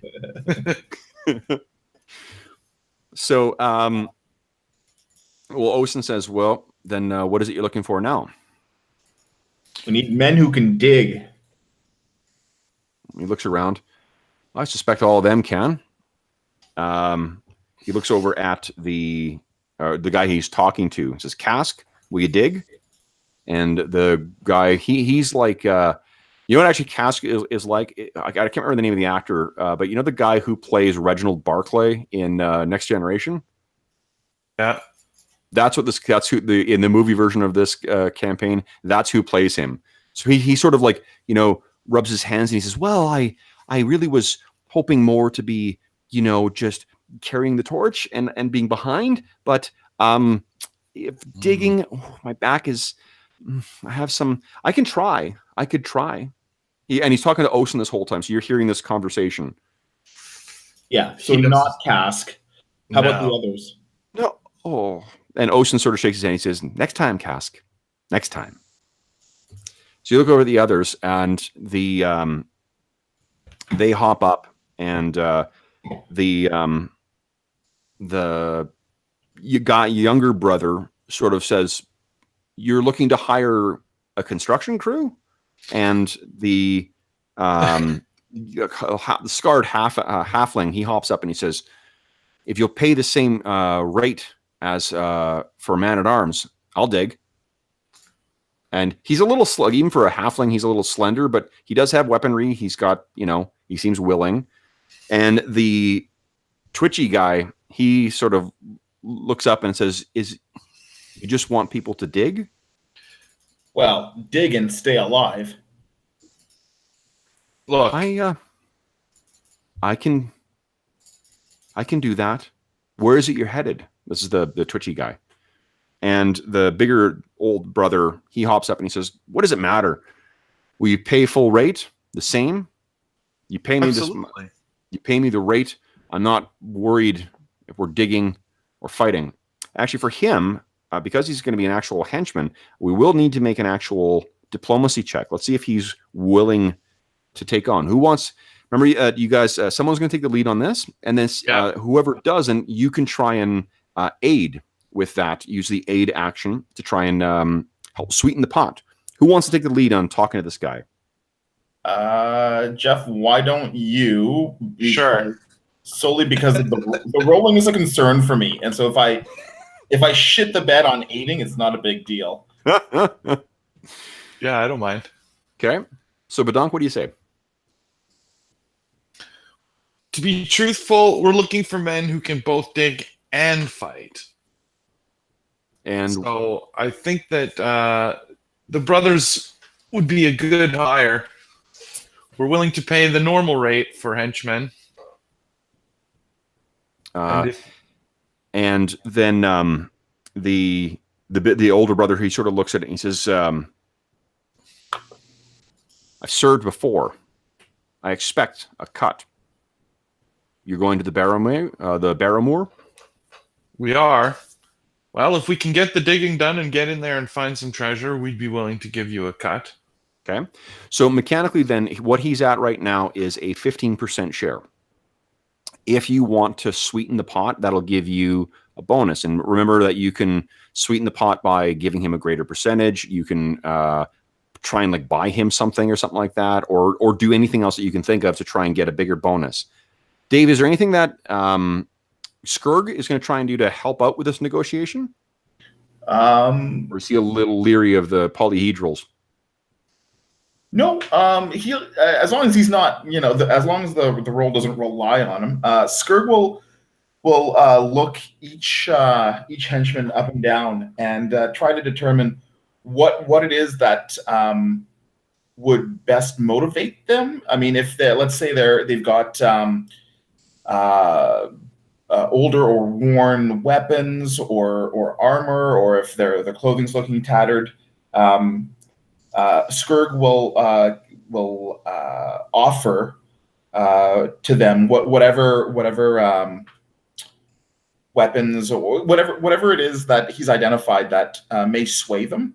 Okay, so let me just make sure that we're clear on this. So the rules for hiring henchmen, if they are men at arms, so if they don't have any levels in anything, then all they will automatically be hired by you. What the diplomacy check will determine is what their loyalty is, whether they're going to break and run or whether they're going to stay and fight with you. Right. For characters that have levels, that's where you do have to actually negotiate with them and try and hire them.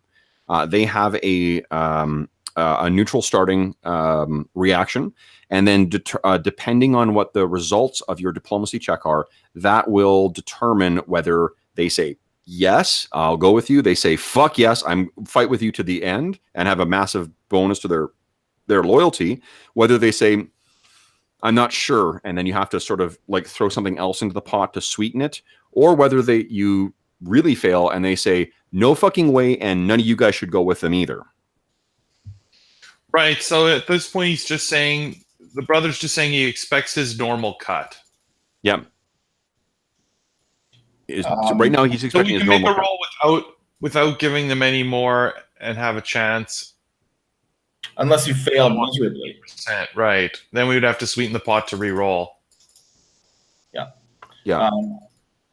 While you guys are doing it, I'm just going to jump into the Odd Filmer just said, this is a great D&D stream. What does your guys' schedule look like for streamers? So first off, thanks, Odd. That's very kind of you to say. This is a bit of a pickup session because this is a West Marches campaign. So we play when people tell us they want to play. But we do always play on Wednesday nights from 7 to 9 Mountain Time. So that's 8 to 10 Central. And then every second Friday, we play the same time or the same start time, 7 Mountain till 11 Mountain on Fridays. So thanks again. And that's the days that we do. And then we also do pickup sessions as well. But we also, everything is posted to my YouTube channel. So if you miss a session, you can always catch up in the on the playlist. But yeah, and thanks again. So the hiring, what are you guys thinking of doing with what you'll be doing is going to be determining whether or not the first level guy, what's his name, Loomis, Lerdoon. Yeah. So they're different levels, the two brothers. Well, the one is Lerdoon seems to be more experienced. Lardoon, who's his brother, and again, these are, so like every time we do these hireling things, I go to the Barrowmaze website and I click and randomly generate. So they had the same fucking name basically, but with a different letter. So I decided, all right, they're brothers. Oh, that's funny. Yeah. So the Lardoon, the younger one, he doesn't seem to have, like, he doesn't have the experience that his brother has. He also, as like you can see again, while there's that that kind of like tarot whatever that's set out next to him. So he's got clearly an interest in fortune telling. So maybe while his brother is the serious, like mercenary minded one, this guy is really kind of doing it because his brother does, but he's got an interest otherwise. So one thing I'll say though is that you do pick up, Dave, that obviously Lerdoon cares about his younger brother, right? Like he does have that sort of protective older brother vibe. So if you maybe tried something along those lines, that will help with hiring him. Okay. So you, of course, jump forward and put the knife to Lerdoon's throat and say, "You're coming with us." No, what do you want to do? Yeah, well, short of sweetening the pot, Skurg goes on and on about the glory and basically the renown that he and Badonk have gained from going out and adventuring and bringing the riches that he's brought back in an attempt to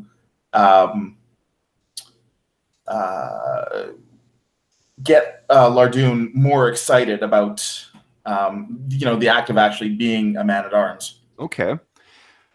So I don't think that is deception, because while your last expedition did not yield much in the way of results, there was that first one, like that pearl that you guys brought back was worth a lot of money, and probably words gotten around And I certainly, Badonk, word has gotten around about him. So what I'll let you do, Dave, is give me a diplomacy check, and I'll give you a +2. Your difficulty is a 15, because that's the difficulty for aiding another. If you get a success, Jeff gets +2 to his roll. If you get a crit, so a 10 over or a nat 20, you'll add +4.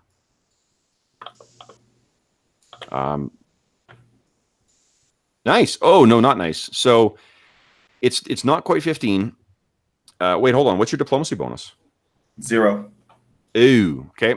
So I think you just reek of insincerity when you're saying this stuff. You know, it's you've got many strengths. You're quite a clever guy. You're pretty tough for an orc. You just don't really have the gift of gab. So you say that it doesn't hurt his case whatsoever. It just doesn't add anything to it. So he's still a little suspicious of you. But let's see how he likes Badonk, though. See, this is why I did not take point on this. So I get a bonus to based on my charisma? Yeah, no, you're just making a diplomacy check. So your diplomacy is, what is it? A +1. Okay, so yeah. +1. Oh, why did it go straight to 4? There we go. Ooh. Okay. So you did not. He's not willing to sign on. So basically, I think what happens is he looks and he says, "It's the two of you headed to the Barrowmaze with this lot for 15%." I think he turns back to Lardoon and says, "I think we may best wait for some other opportunity." And he looks like as if he's going to sit back down. So you didn't fail, so he's going to badmouth. He's not. It's not a flat no, but there is an opportunity if you change the offer. Right now it's 15%, and that's it. If you change what's on offer, then you could try again. You want to try 20, Badonk?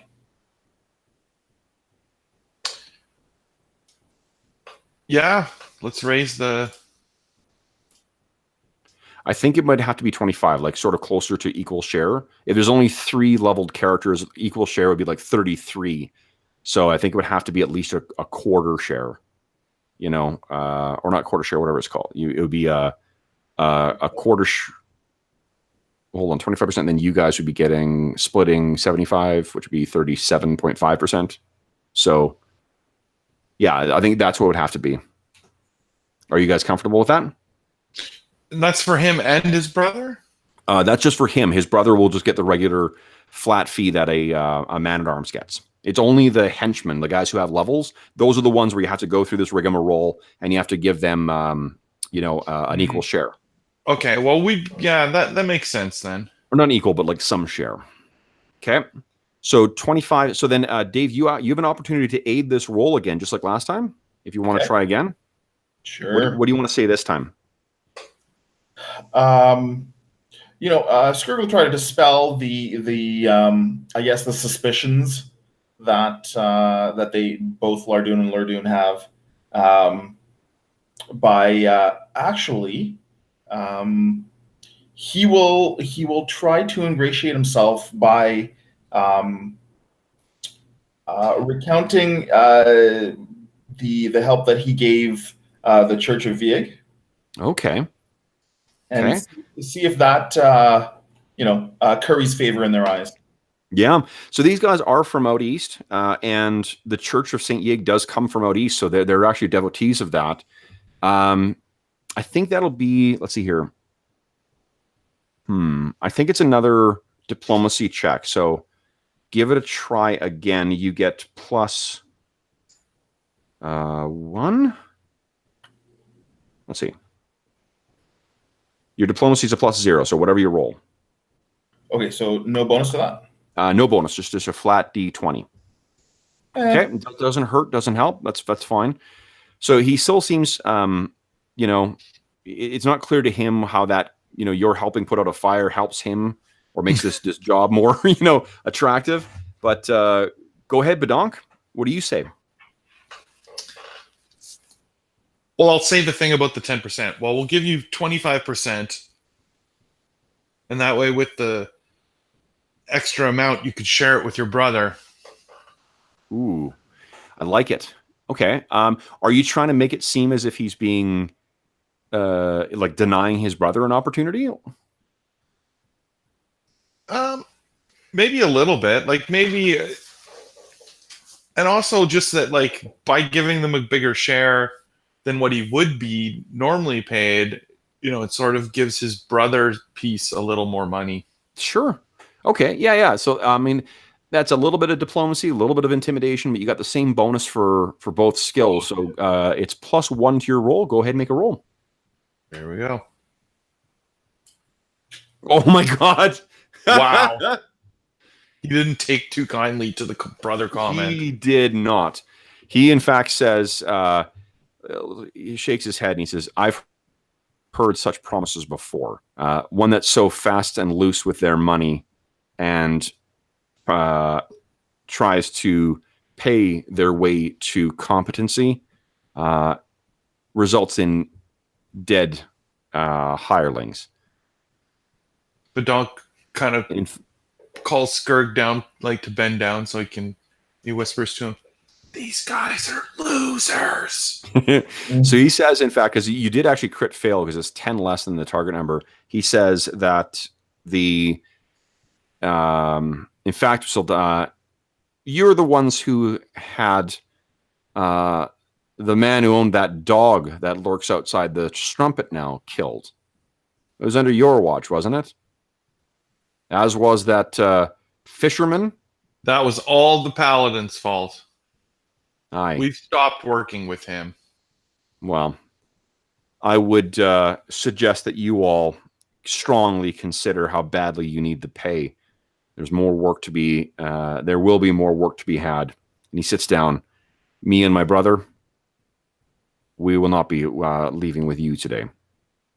And he looks away. He's not looking at anything. He's just like looking away from you as if like to dismiss you. His brother sort of follows suit, goes down and goes back to playing with his cards again. You're going to have to pay double price for any henchman that you want to bring with you now. So what you got left is that twitchy guy. You've got the burned halfling, and you've got Cask, who kind of looks and he seems a little unsure now of his eagerness earlier to help you dig. What's the name of the guy who runs the mercenary guild? Osen. Badonk turns to Osen and he says, "You got to get some better help around here, and I think we'll leave." Okay. So you guys walk out. Yeah. And what do you want to do? There's not a... Can we go back in? I mean, at least if we even have the 3. You can pay. Yeah, you can. You'll pay double price for them, but you can hire those 3 for sure. You guys absolutely have the money for it, and they'll go.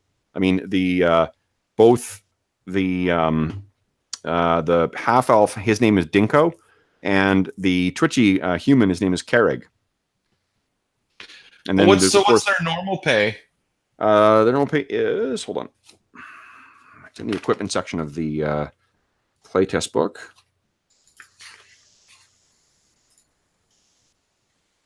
So their normal pay is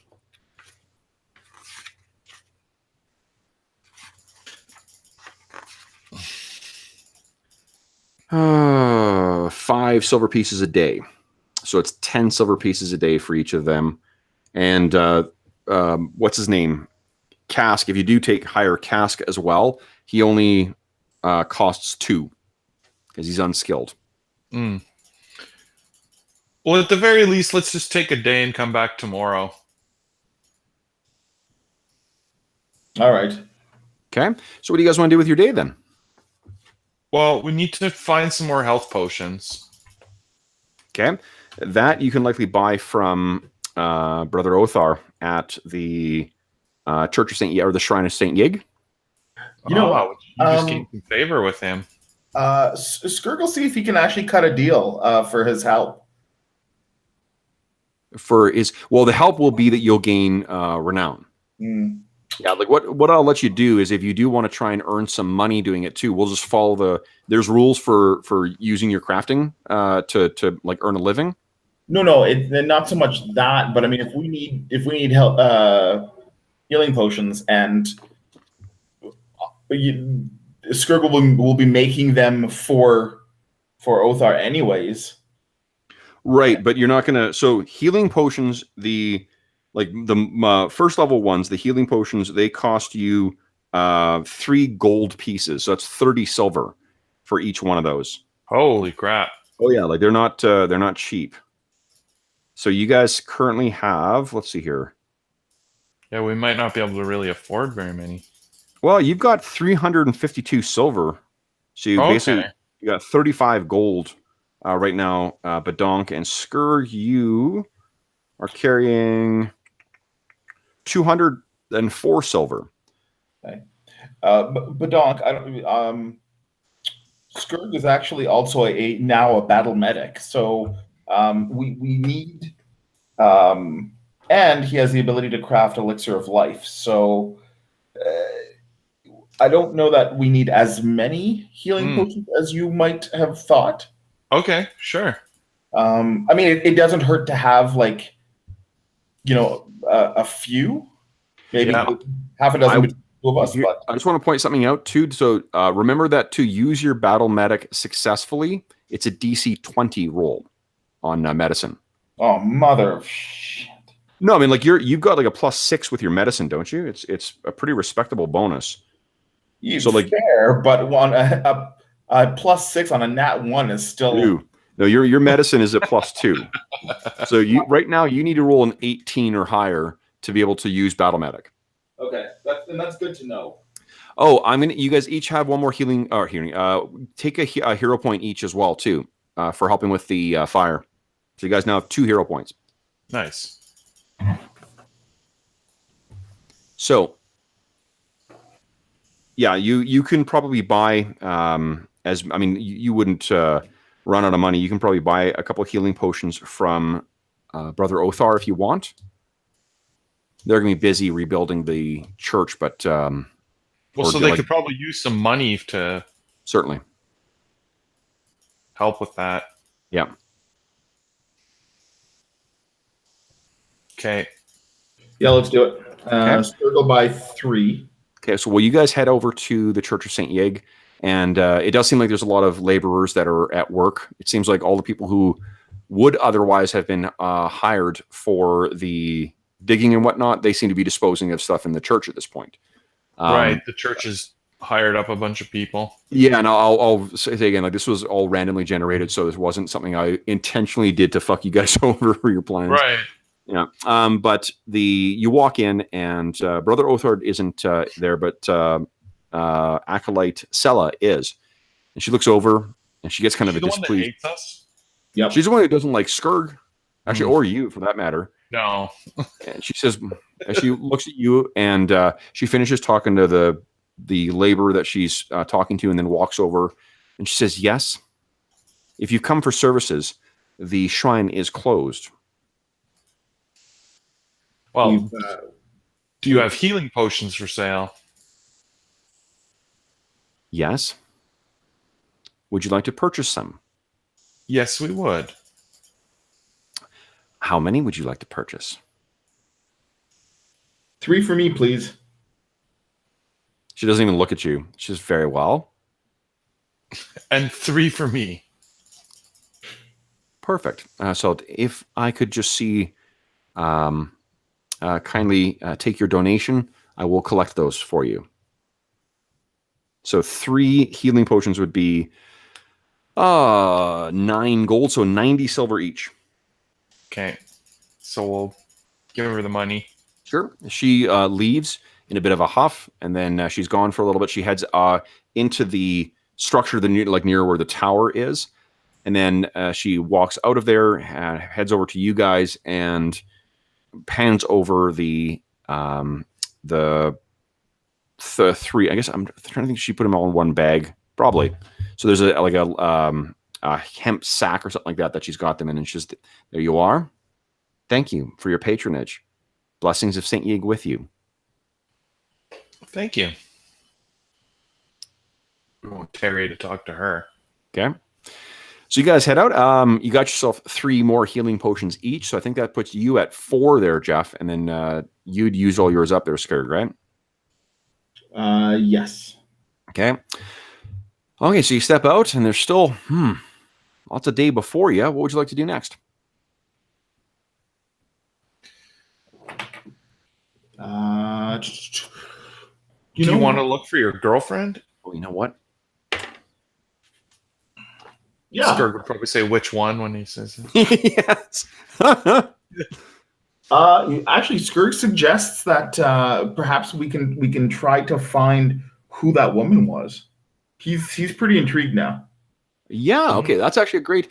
So that is a great opportunity to point out one of the other things you can do with your skills. And of course, you guys will love this because it's a charisma skill. So, which we are so good at. Yeah. So there's an activity you can do, which is you can use diplomacy, whether you're trained or not, to gather information. Mm. And this would be you guys walking around town, asking and seeing whether anyone recognizes anybody. Gather information. So it's basically like if you want to spend the day doing that, that's what you'll do. It's typically you spend an entire day of downtime to try and do that, and then you can attempt 3 or 4 checks. That's cool. Okay, so let's who would like to make the? Do you guys both want to do that, or? Yeah, we'll both do that. Well, let's take a moment here and just take a look at what the downtime opportunities are. So what you can do is remember that in 2nd edition Pathfinder, there are 3 distinct kind of like phases of the game. There's encounters, there's exploration, and there is downtime. So downtime could also be used to craft. It can be used to practice a trade. It can be used to stage a performance. Neither of you guys are, that. And then if you are trained in society, you could use it to subsist on the streets. So you basically become a homeless person. And if you're trained in nature, you can survive in the wild. Basically become a forager. But it sounds like both of you are going to try gather information. So would you kindly both give me a diplomacy check?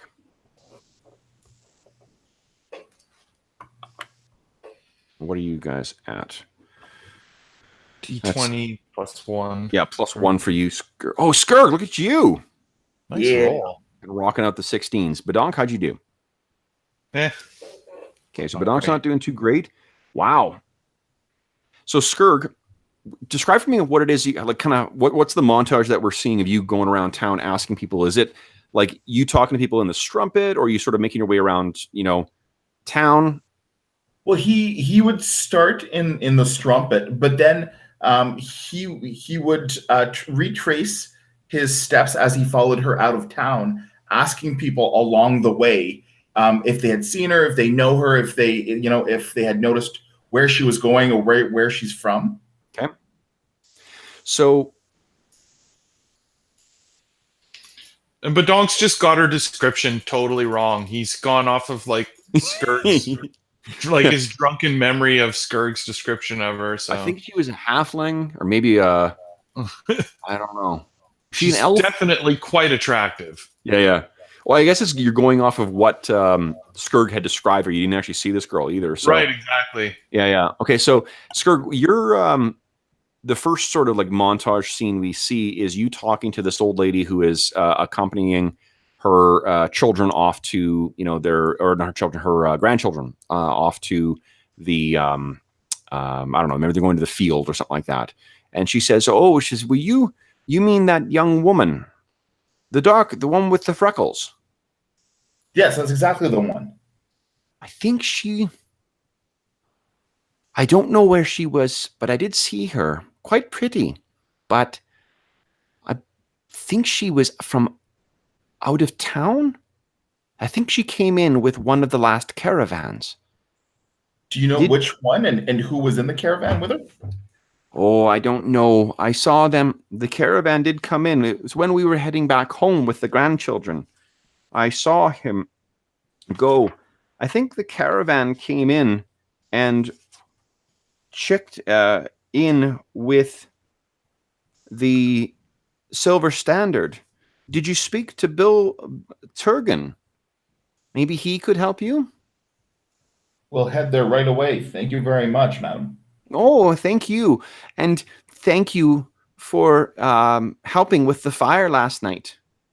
The blessing of St. Yig go with you. And with you as well. Thank you.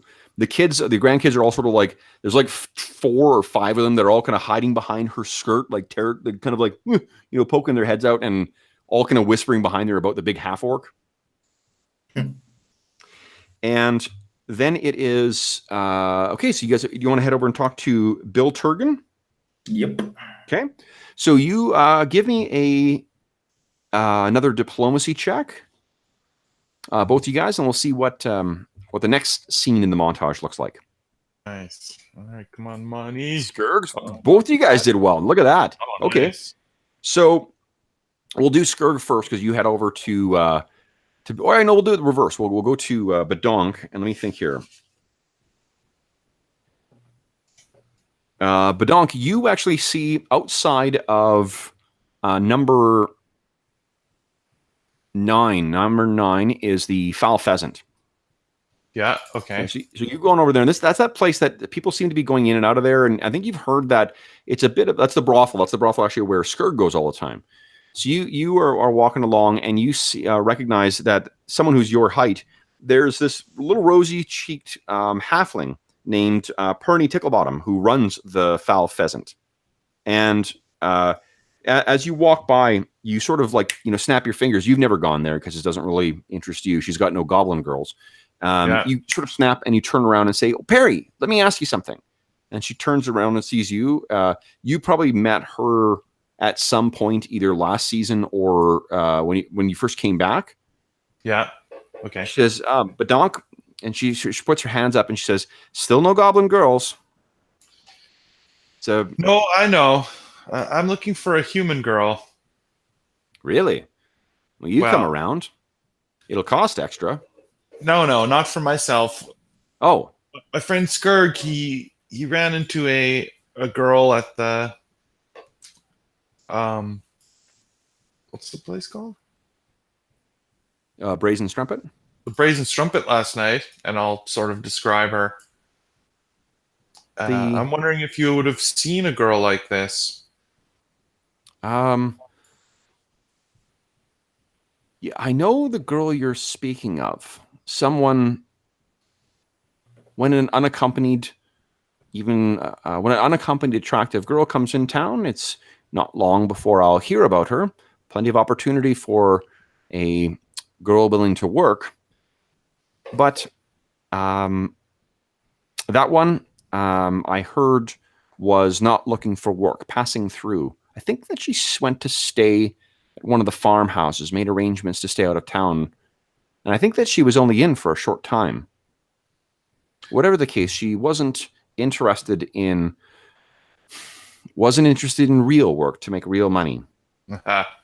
Well, this sounds like this could be the girl I'm looking for. Thank you for your help. Wait, if it's the girl you're looking for, I can find someone of that type for you. No, thank you. Well, let me know. And she turns and carries on to with perhaps a little later then. Actually, you're off. This is a separate scene. Okay. Yeah. We're sort of cutting back and forth in the montage.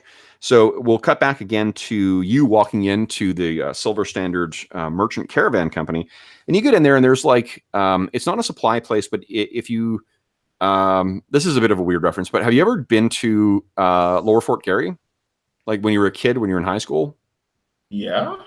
You know when you went into the trading place, there was all that stuff that was stored in the roof rafters and stuff like that, as well as behind the way? Yep. That's kind of what I'm picturing this like. So it's this place is just full of stored stuff, and there's a hub of activity behind this guy. I think that this in the I'm trying to think who this guy would look like. Who Bill? Let me see something.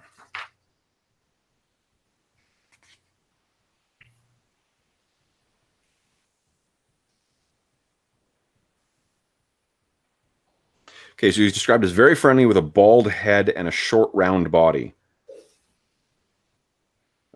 Give me a suggestion for casting that isn't Dr. Evil, because that's all who I can think of right now.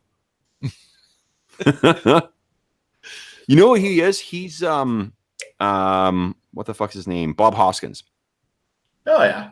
Okay, so his guy's played. Bill is played by Bob Hoskins in the thing. So he's bald, but he's really hairy and whatnot. And he's no, you can't put that there. If you put it on top, it's gonna break. That's too heavy to go there. You're lifting it. How can you not know that? Ah, hi. How can I help you? If you're looking to hire on, Oceans is one door over.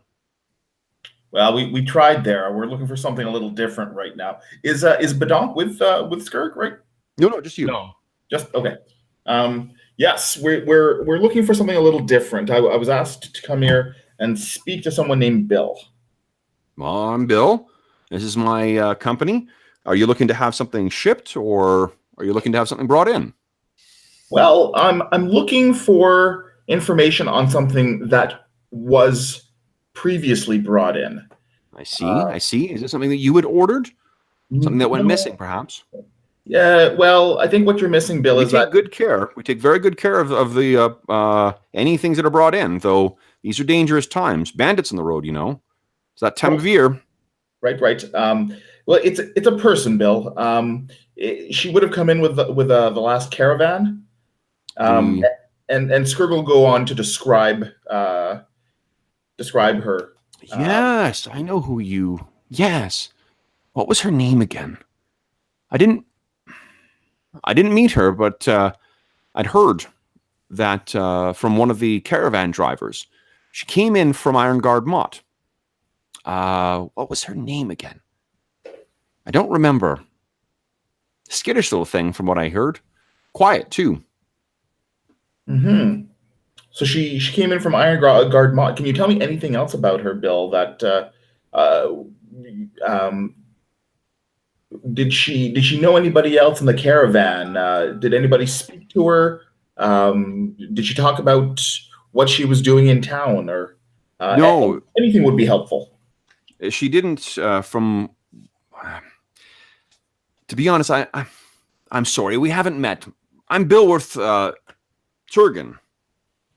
And he puts his meaty hand out. What's your name, friend? My name's Skirg. Skirg, well met. Wait, are you one of the ones who went with the little goblin?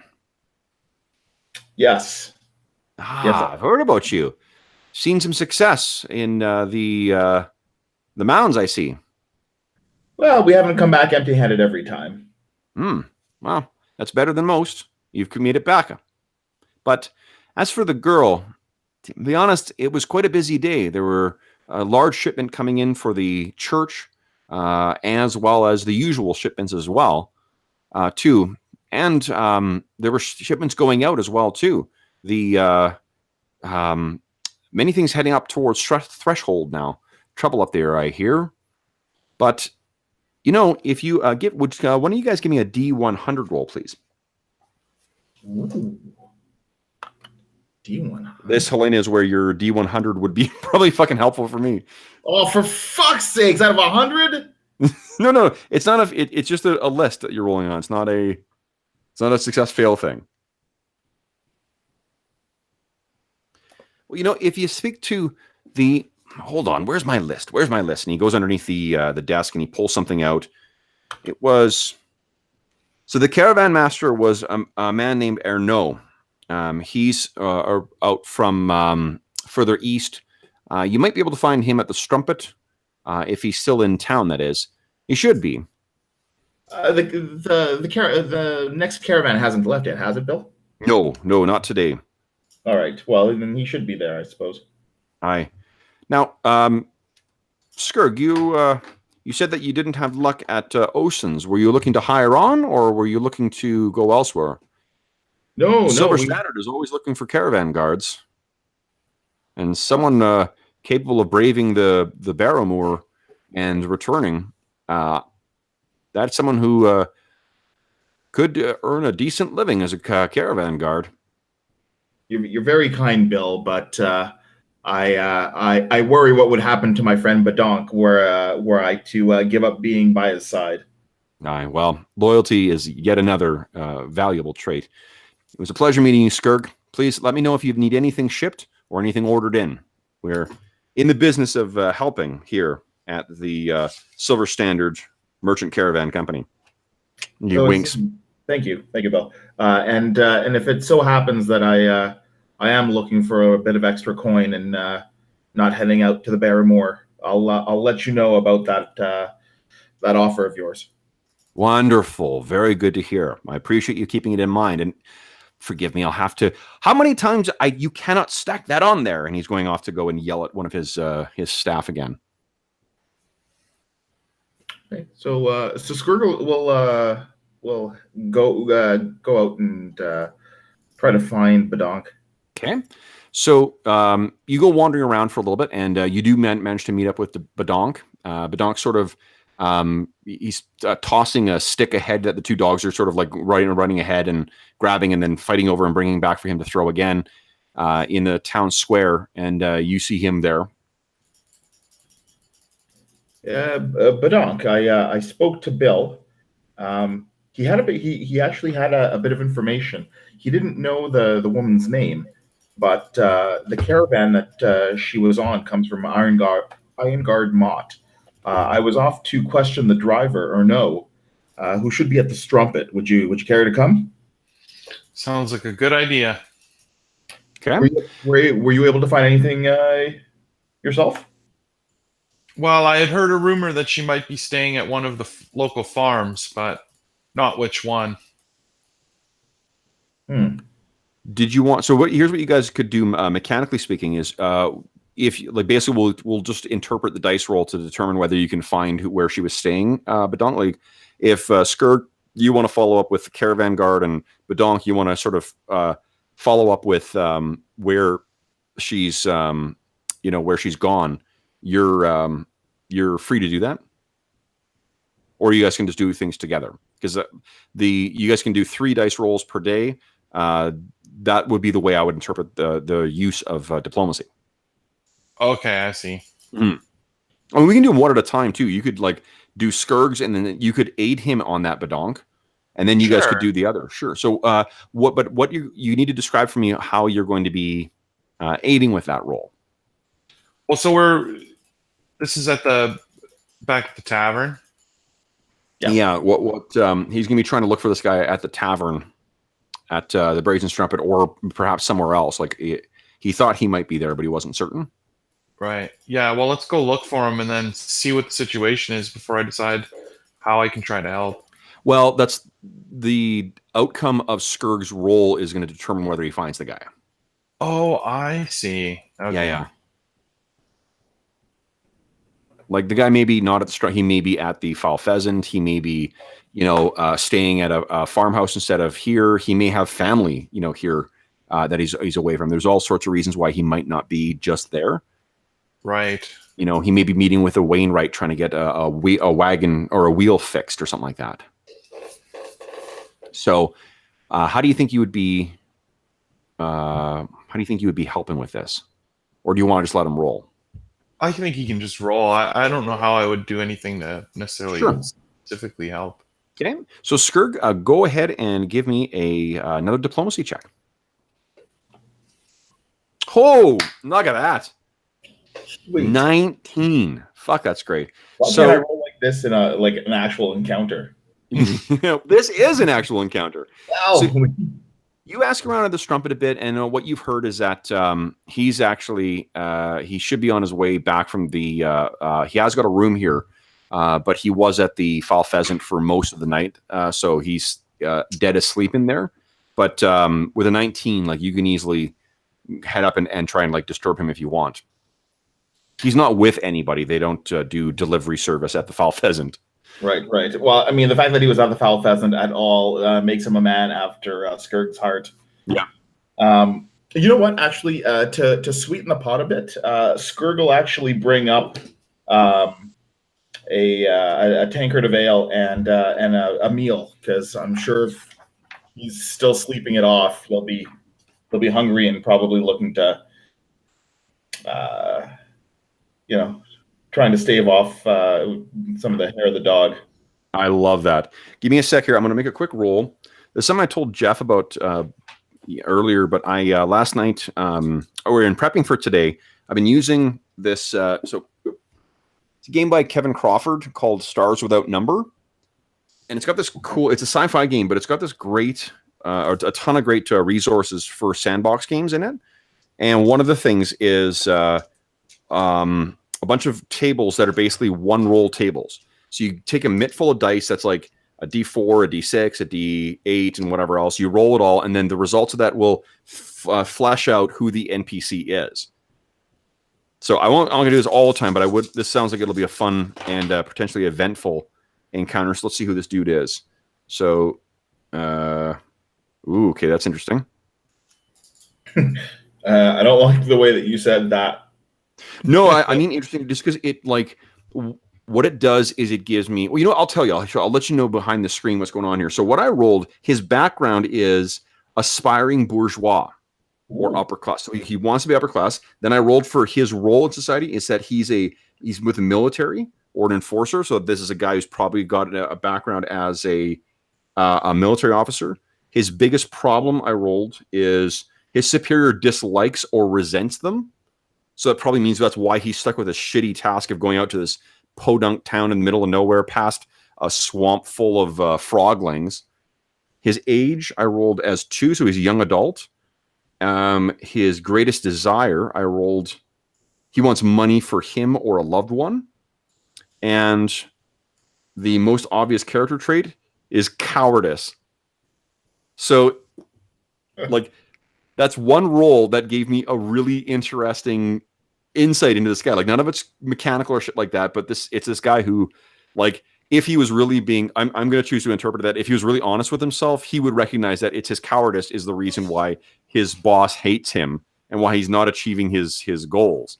Right. Of becoming a merchant or whatever else. He talks a big game about it, but he fucking hides in fights or, shirks from any kind of confrontation.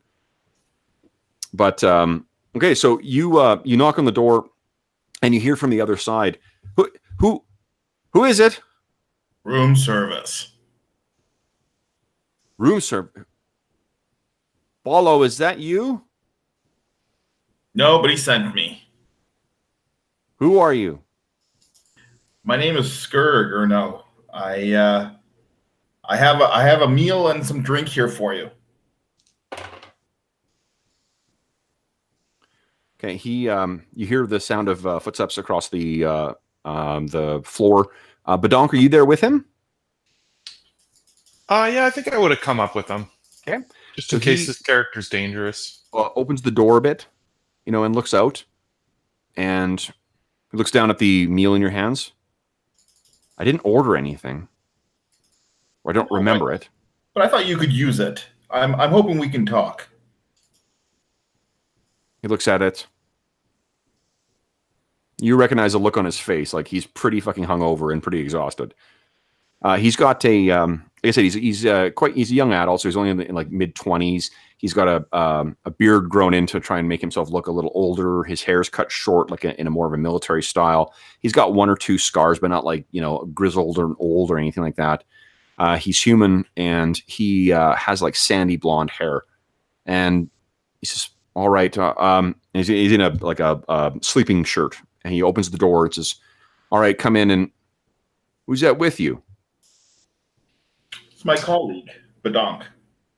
Nice to meet you. What did you bring? His charming self.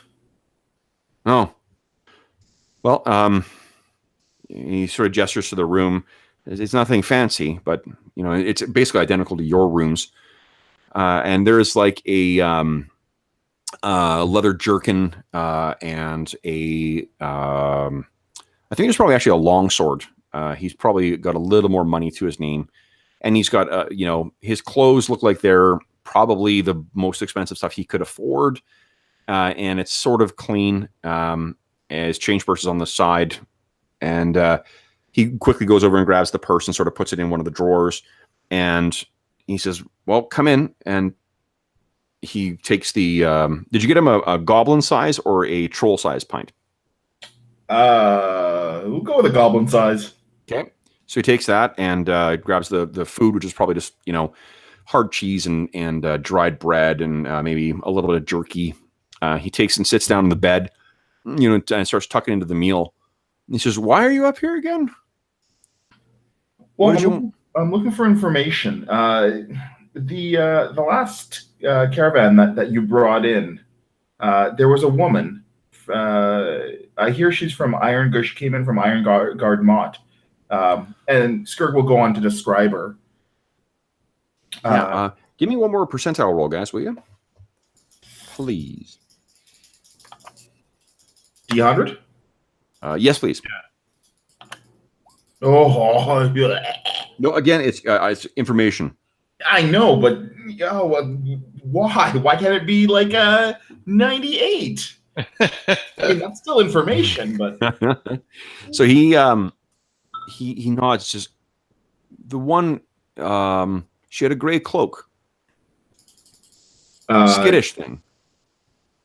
Freckles. She skittish, definitely. Yes, the black hair, curly. That's the one. I know the one you speak of.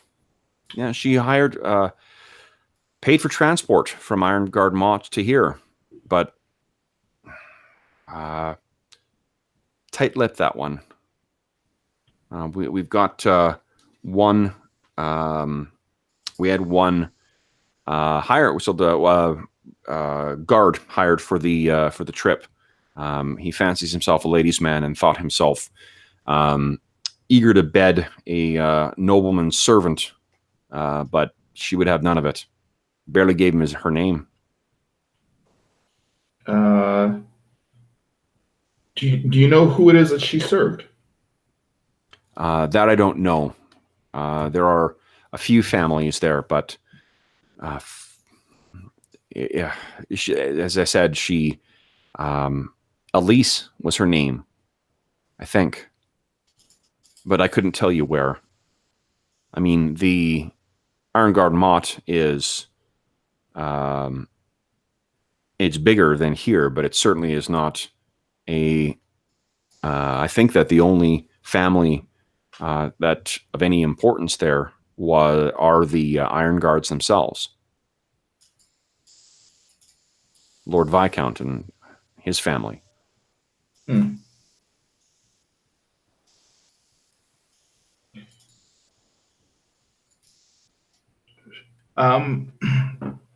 You must make the run from Iron Guard Mott to Helix fairly regularly. He gets a look of as if he bit into something he didn't like. Yes, more than I would care to. Is there any reason why Lord Viscount would have any ill will towards the Church of Ig? Why the Lord Viscount would have any? Oh, I'm not from here, mind you, but it seems as if he was a patron of theirs. There is a shrine in Iron Guard Mott, and there's one here as well, though I heard there was the fire last night. Did you hear anything about that? Yes, we were at the fire. Really? How much damage was done? Well, thankfully, not as much, I think, as had been intended, but I have reason to believe that that it wasn't accidental. Really? It wasn't that... I know that there were all sorts of supplies that the church brought in with our shipment. I assumed that it was those weren't stored properly or something went wrong with them. Well, if truth be told, or no, I think Elise may have had something to do with it. That small thing? I find that hard to believe. She struck me as the type that a door slam would send her running. Do you not think she could have been a little twitchy for another reason? What reason would that be? Well, if she was involved in the fire in any way, she may have been anxious about what she was about to undertake. Oh, I hadn't thought of that. I couldn't say the. It sounds like you have more experience with such things than I. She seemed to me a creature out of her depths. Though I could not tell you why she would have wanted to come here. She hardly seemed the type to enter the silk trade. She didn't seem the type to enter old Perry's trade. And seems unlikely that she would want to seek riches in the barrows. So maybe. He takes a bite of the cheese. What's the the guard's name that I was trying to get with her? What's his name? His name is Henrik. Oh, I think I've already used that name, actually. Give me a D100 roll, please. Jeff?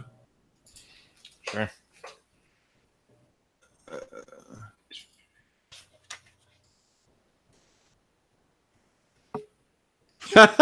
Show off. Mother shit. He's a young one, a northerner named Wolf. You might still find him at the Foul Pheasant. That's my favorite place. He gets a big grin on his face. I see we have one thing at least in common.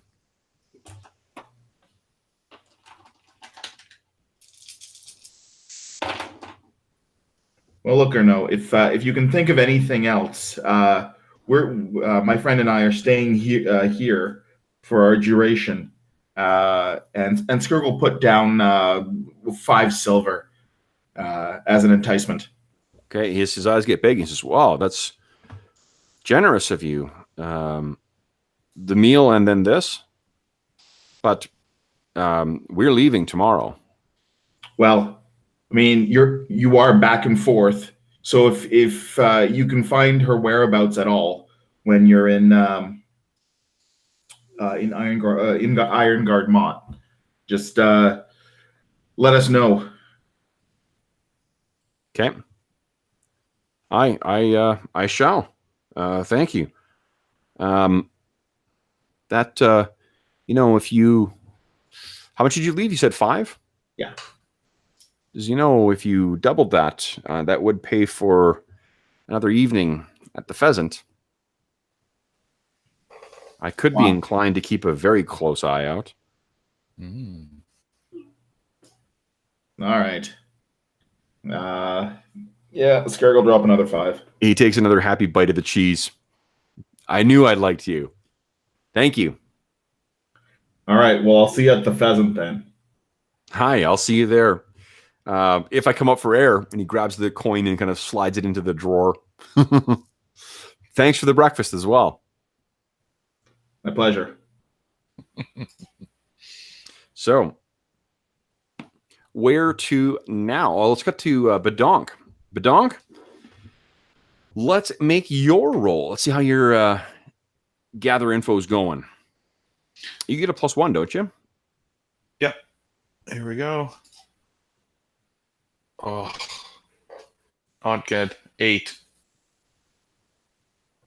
An 8. Oh, okay. So you do some asking around. I'm taking a quick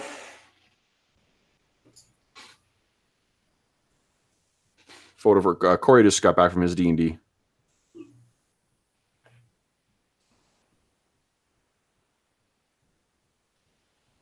His D&D session, he ran 5th edition tonight. Oh, nice.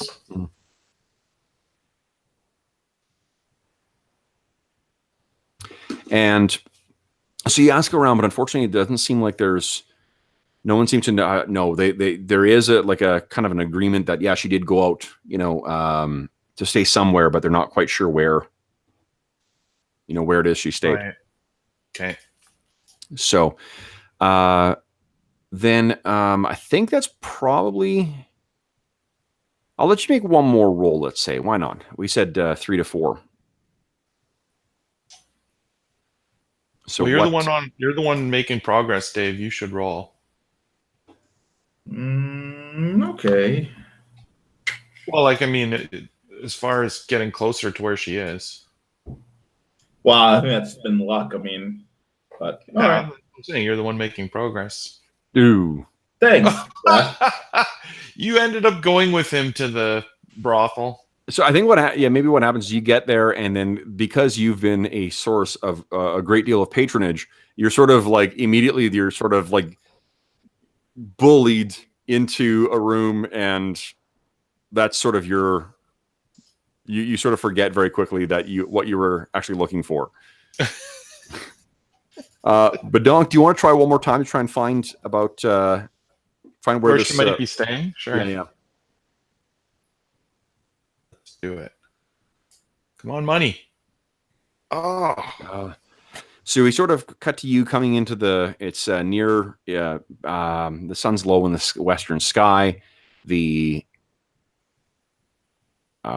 people are starting to slowly filter their way into the Brazen Strumpet for dinner. You've got no idea where Skurg has disappeared to, and you make your way in. The dog's following behind you, and just no luck trying to find this thing. I think Skurg is gone for the evening, and you spend your evening in the Strumpet before heading to bed. The next morning, you wake up, and you're eating breakfast when Skurg returns from the Brazen Strumpet. It's when you're leaving that you're switching kind of like, the last bit of stretching your body because you slept funny last night. For what little sleeping you did, you are kind of like pulling the sleep out of your eyes, and you remember like, oh yeah, I was supposed to be looking for someone. I wonder if Badonk found him. So you stroll into the Brazen Strumpet, and Badonk is sitting there, putting the last of his breakfast into his mouth and tossing the scraps to Biscuit and Bone. And you guys see each other. What do you want to do? Oh, there you are, Skurg. I really had no luck yesterday. There are a lot of farmyards to check. So nothing, eh? Nothing. Well, I for one got lucky, and I also got information. Zing! Well, after speaking with the caravan guard, or the driver, I should say, he indicated that one of the guards, Wolf was his name, seemed to have gotten fairly close to Elise. The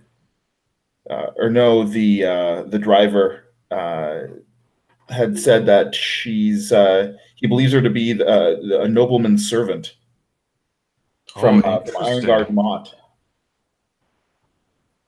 So maybe she was here doing the bidding of some noble?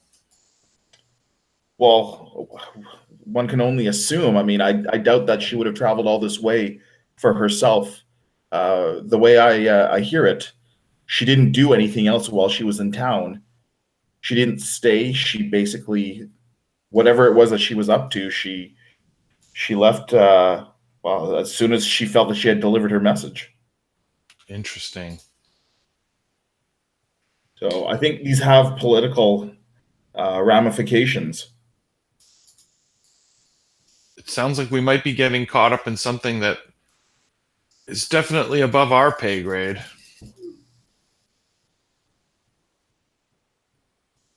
Maybe we should drop it. Yeah. No, that makes sense for now. Although I feel like this is going to come back and involve us in some way. Yes, it's very unfortunate that she mistook you for the person she was after. Yes, although the intrigue, is I think it provides the excitement that I was hoping for in this town. Fair enough. What do you guys make of Brother Othar's suggestion that Nyx Orm is to blame for this? Hmm. You put any credence to that? No, I don't. Badonk doesn't believe it. I don't think Skirg buy. I mean, based on the information that he's received, that I mean, what business would Nyx have with a nobleman's servant? No idea. I mean, the guy seemed to be pretty much perpetually, drunk in the Strumpet, at least most of the time that you saw him. Right. Like, doesn't make sense to Badonk. Badonk, I just rolled a 23 for your perception check. Come to think of it, you haven't seen Nyx the last couple of nights. Right. Maybe something happened to him. Do you want to follow it up, or should we head back and see if We could go look for him. or should we head back out to the barrow? What again exactly did the girl say to you? Well, she said that it was ready to go, that everything was in place. The priest did say that the Nyx had done some business and it had gone very poorly and he had lost a great fortune. Maybe some noble has swindled him and, there was some kind of evidence at the church and it was destroyed to hide maybe there was some truth to his story. Well, should we go investigate, or do you feel like more treasure? Well, is the acts of nobles really our business? Nope, but treasure is. Maybe we should stay out of it. Fair. All right. Well, let's see if we can gather some more henchmen up today. Hopefully there's better today. Okay. Yeah, let's see if any of them are more hungry and willing to do some shoveling today. Now, you guys can spend 5 silver for a town crier if you want. That will increase the chances of who responds. Yeah, let's try that. Okay, so mark off 5 from your silver. And let's see what you get. Whew. So you make your way over to the what do you call it? To Ocean's Mercenary Guild, and what you walk in, and let's see here. What's this guy's?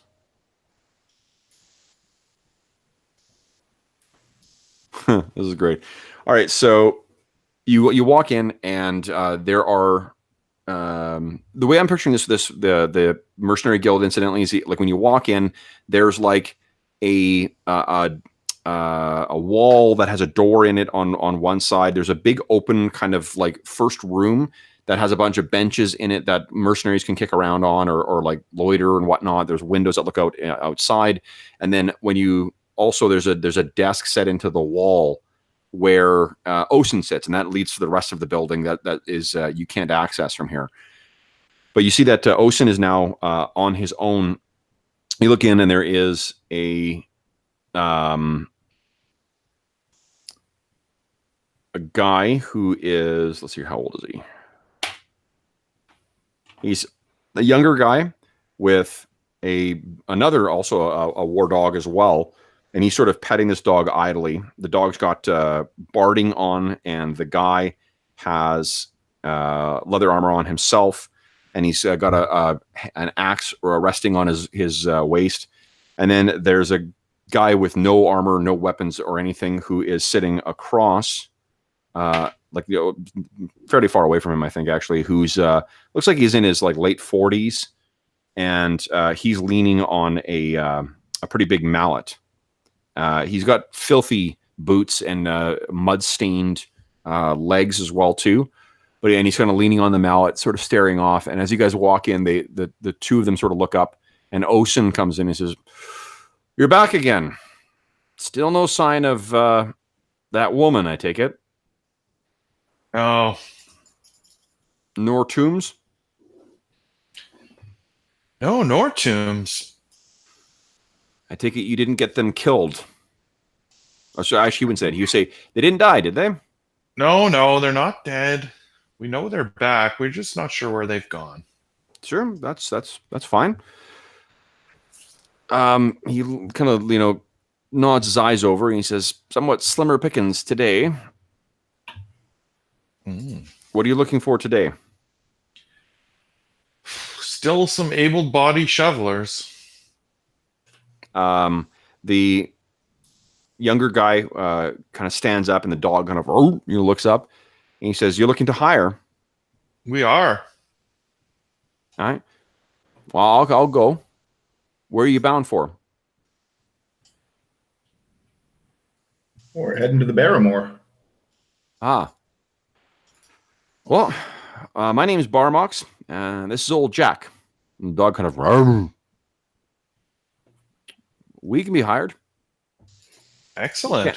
Old Jack can't carry a shovel, but I certainly can. And the guy leaning on his on the mallet sort of looks up and says, "You're just looking for someone to dig?" Well, and stay alive. All right. Well, his brow kind of furrows. He says, "You won't do that?" Well, of course. Oh, well, if you're paying, I'll dig. So what these guys are, it's a man-at-arms and a torchbearer. Nice. We'll take them both. And a war dog named Old Jack. Okay? So that'll cost you, the unskilled is 1 silver, and Barmox is for 2, you'll have to pay for 2 days, so it's, I think it's 10 in total. This is just the day's trip then? That's the intention. Yes. We Okay. won't be staying in the barrows overnight. So Barmox doesn't have, he looks at the stuff on your back, and he says, "Are you, forgive my curiosity, but are you an alchemist?" I am indeed. Huh. Well, I trained as an apprentice, but I couldn't quite get it right. And he holds up his hand, and he's missing his third finger in. Well, it's not for everyone. But I if you want to talk shop, I'm more than happy to. Sure, I'm happy to serve as a cautionary tale of what not to mix. You see, he's actually missing 2 teeth as well too. So that's Barmox, and the torchbearer, his name is Otto. So Osen sort of takes, you pay them, they pay their share to Osen, and he says, "Good luck." Now, were you guys intending to head back to the Barrows today? What time? I guess so. If we got some. Yeah, it's morning. shovelers. So what you've effectively got is 1 man-at-arms and a torchbearer. So you had 5 with 5 of you guys there. You would have had 5 hours of digging, so it's about the same amount because it's every 2. With 2, every 2 reduces the hours by 1, and we had done that calculation with 5, so I think it's the same amount of time. 5 hours of digging, and you guys should access that barrow then. Sound good? Yeah. Okay. So you guys grab your stuff and you head out. And as you guys are heading out of town, I'll also move us over to the Duchy of Eric map here. As you guys are heading out of town, the camera sort of carries past you guys to a caravan that's getting ready. And it's busy. They're loading up a bunch of stuff into the back of the wagons. You see old Bill Turgan is giving a bunch of directions. So old Bob Hoskins is like, no, put it up there. Go on. And giving these directions, there's a bustle of activity. And then you see the camera sort of goes around and sees that sitting in the passenger side of the first wagon is a willowy form in a gray cloak with the hood pulled up, and her big blue eyes are looking around cautiously. There's black hair curls that are coming out and wreathing her freckle-filled face. So, but you guys don't know that. That's just a little bit of flourish for the audience. You guys are making your way out. Now, the weather today is much as it always is with the Barrowmoor. It seems that it is overcast and shitty, but there seems to always be the threat of rain. Let's see what happens when you guys make your way into the first lake. Now, as you guys are walking along, Badonk, you turn to Skurg and you say, You're a tracker, right? And Skurg looks down at you and says, I thought you were. We never have a tracker. And you guys turn back and say, Barmox? And he kind of shrugs and says, And you guys look at Otto, and Otto says, I can dig. So you guys start making your way in to the Barrowmoor. And remember those deadly silent, thick, black pools that are in a bunch of places. And you make your way along. Oh, boy. Oh, boy. So it's about 2 hours in. You're stomping your way along. And that's around the time that both of you sort of get a nagging feeling in your gut of like, I know that this looks all the same, but I'm not sure we're heading in the right direction. And it's around that time that you three of you, or the four of you, five, including old Jack, you make your way out of this clearing, and there is a low pool with a small collection of like low trees that are kind of clustered around on the far side. Now, let me see what is. Ooh, okay. What I need you guys to do. Okay, is would you guys kindly each give me a perception check, please? My perception's +2.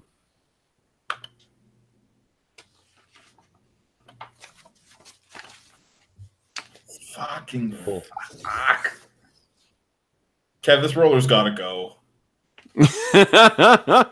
You're free to use real dice if you want. Like, I'm not fussed. I'll trust you. You're not going to cheat. We rolled terrible. Oh, no, guys. Ooh. All right, well. Oh, this is so bad. All right, so let's roll. Oh, that's okay. So let me roll to see what these things are focusing on. So Badonk's 1, Skurg year 2, 3 is 3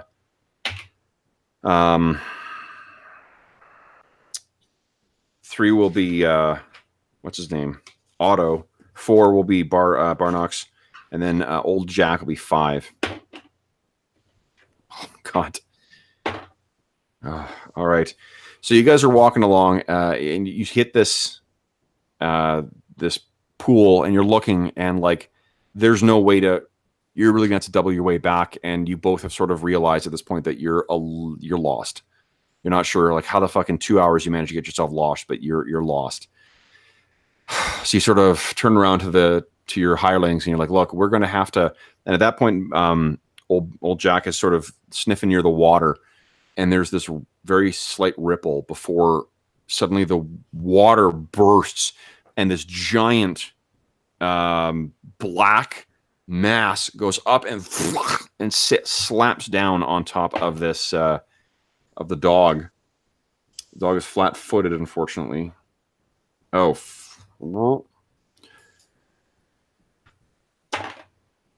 Oh. So hits this dog, bears it down. This thing is about the size. It's about like about 5 feet long and about 2 feet wide, and it slaps down, and then the whole body seems to undulate, and you hear the dog kind of, yip faintly, and then go still. Let me. Oh God.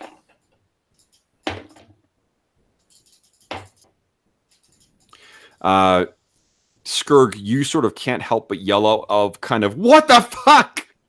But Donk, you know what this thing is. This is a giant leech.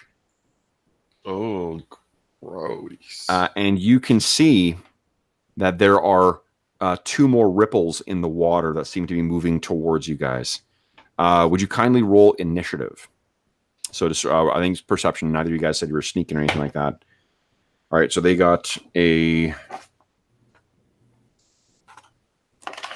Oh.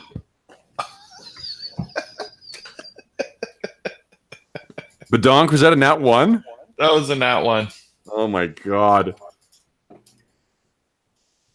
These are not very nice to us lately. No. They got to redo this algorithm. It's like totally weighted poorly. This is sort of the digital equivalent of blaming the dice. Fuck these things. They're weighted funny. Clearly they are. All right. So this thing is you can see like the dog's tongue kind of lolls out of its mouth, and it's almost white. Like this whole leech is just like and undulating as it's draining the blood out of this thing, and it's taking very little time. So I rolled a and that's not the same thing. You know what's probably helpful is if I don't look at the 9th level creature and look at the one I'm actually trying to use. All right, so I rolled a 14 in total. Looks like Skurg's up first, then yep, so Skurg and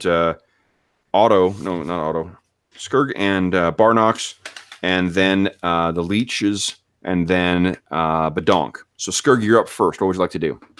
Skurg will throw out. Does Skurg innately know which of his formulas will work best on this particular creature? No, you're not even sure what the fuck. Like I said, like you failed your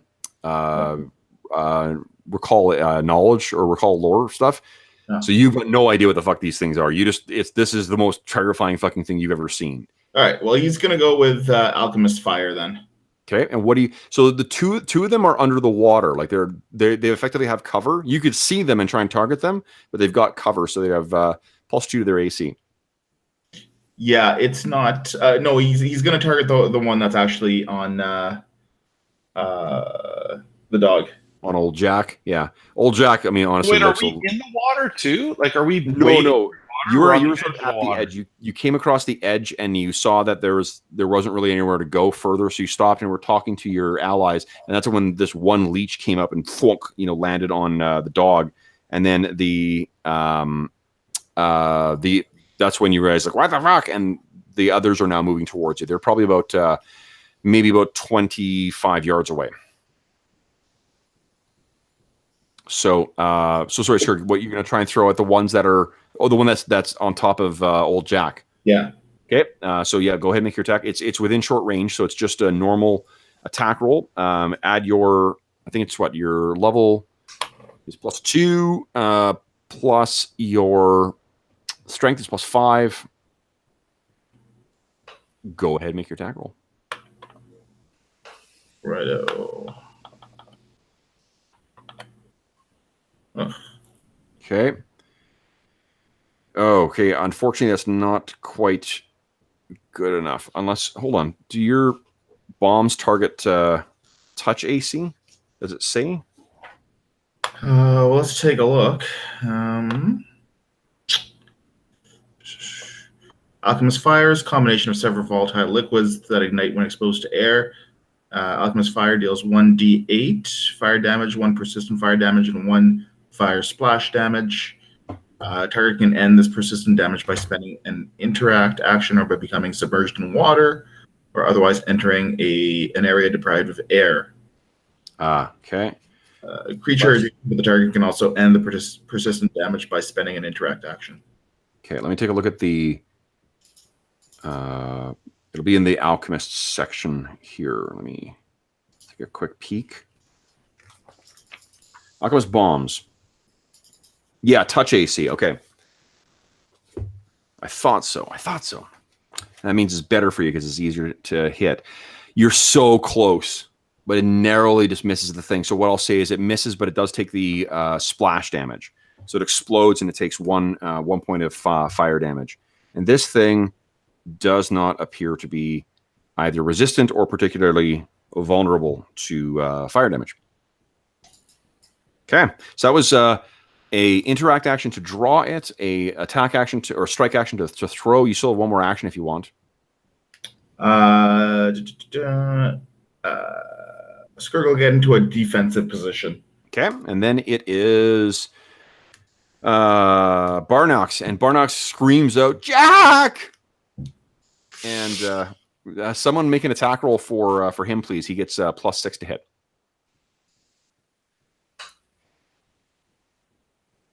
Oh, go ahead, Jeff. Okay. That's a hit. Give me a 1d6 plus 1 damage, please. Nice. Nice. So he slams this thing with his what was he armed with? A hatchet, I think. Barrowmaze, yeah, hatchet. So he sinks this hatchet into the back of this thing, but it cuts in deeply, and he yanks it out, and there's some like black and bluish like stuff that comes out, but doesn't seem to be doing an awful lot of damage to it. Now it is the Leech's turns. So the first one is going to turn and attack Barnax, because he's the one who's only one in touch range. That for sure misses. And then he'll make a second action to 19 plus 7. 26. So he crits on Barnax.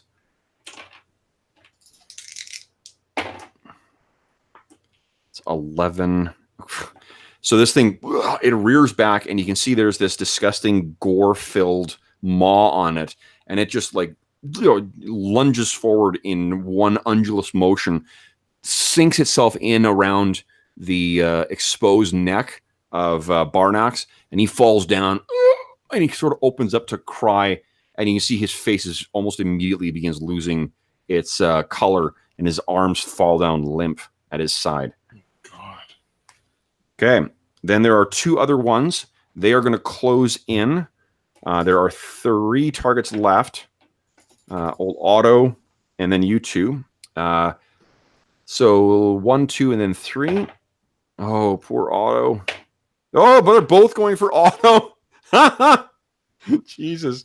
So they spend an action to stride to make their way through the water. They go undulating onto the surface, and they're moving so fucking quick. You would never think that these disgusting blobs could move as quick as they are. And they both make an attack on Otto. I rolled a 19 for one of them. That's for sure crit. Oh man! Oh! He falls down, drops his mallet, and these 2 leeches just are sucking at him, and he's losing his coloring even faster than what Barnox was. And the last thing that comes out of his mouth is "Mom," and that's the last you hear from Otto. But Donk, what are you doing? Attacking the leeches, I guess. So I'll use an action to... I think slashing will actually be good against these things. Mm-hmm. So I'll take the tiger stance. Okay. So you get down and oh shit, you've got Biscuit and Boner here. I forgot about that. Oh yeah. Okay. So you make your go ahead and make your attack then. Attack, yeah. Yeah, so you leap forward. Which one do you attack? The one that was already... Whoa, nat 20. Boom. Oh wow. And then the Fuck second yes. one, So, oh my god, and that's a whoa, and a 20 as well. Wow. Holy shit! So it's a hit and a crit for the first one. Now, because you've got your bonkers magical hand wraps now too, that's doubled. You were in your tiger stance, right? Yeah. So that means you are taking or doing. First off, were you attacking the one that was on Barnox, or are you attacking the one of the ones that's on auto? I guess the one that's on auto. The one that's on auto. Okay. So because there's two of them on auto right now. Right. So you leap forward. So your other action would have been a stride to get in. You jump in and then wham, hit the first one. Roll damage for that. That is 4d8 plus 2. Oops. Wow, that's crazy. Magic items are fucking badass. Yeah. Big So money. you leap in, and with your first range of attacks, you sort of leap over and just shred this thing. You wrench it, or sort of rend down from end to end, and then you carry forward and make your other attack. 2d8 plus 1, please. On the so one of the leeches is completely dead. Oh, nice. Yeah. And the second one is 2d8 plus 1. 2d8 plus 1, please. 10. And the other one is it's leaking gore and goo out the side. You just slash along the side. Brutal strike on that one. Nice. We're at top of the round. Skurg, what are you doing? I don't know if there's any point in actually wasting a bomb on this. Skurg will pull out his scythe. Well, you didn't actually buy that because you're not skilled in it, right? Or you're not proficient with it? You mean your hand thing, your sickle? Yeah. Right.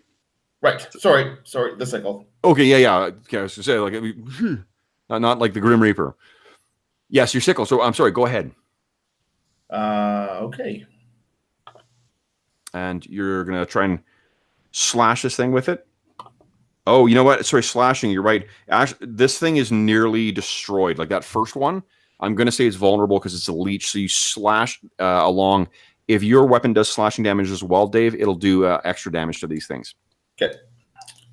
So +4 to hit. Okay. Are you attacking the one that is on auto, the one that Badonk has attacked, or are you attacking the one that's on Barmox? Let's go with Barmox. Okay. So go ahead and make your attack roll. Your attack roll or bonus is, what is it? +4, I believe. Is there any other? Yeah. Okay. Nope, just +4. So go ahead. Oh, yeah. Oh, you know what, Dave? Actually, I think those might be +5. I think I forgot for you guys to modify those for your level. Okay. Because it'll be +5, so +1 more, so 20. Wow, that's awesome. So that's definitely a hit. Go ahead and roll damage. Damage is on this 1d4 plus 3. Mhm. Okay. Oh, yeah. Does my +2 attack go up now that we went up a level? Yes, it would be. So And it would also be +1 more because of the magic wraps. Yours. I might have actually remembered to include that because I had to write it down. So yours is +1 from the wraps, +2 from your level, and then +4 from your what do you call it? +4 from your dexterity, right? Sounds right. So 1, 3, yeah. So it's +7. So yours is right. I just forgot to update Skurg's. Skurg, we'll go ahead and roll damage. You said it does extra damage, right? Because it's slicing. Yeah, I'll calculate that in because it's a resistant or it's a vulnerable thing. Sickle is 1d4 plus 3. 7, nice max damage. Yeah, so actually you fucking annihilate this thing. You go in and just carve this thing apart, tear it. There's bits of leech gore that fall apart. Then there's just that one left remaining. I'm gonna make a what do you call it? Morale check for it and see if it's gonna run. I failed. It so it disengages. It's bleeding. It's leaving this disgusting trail behind.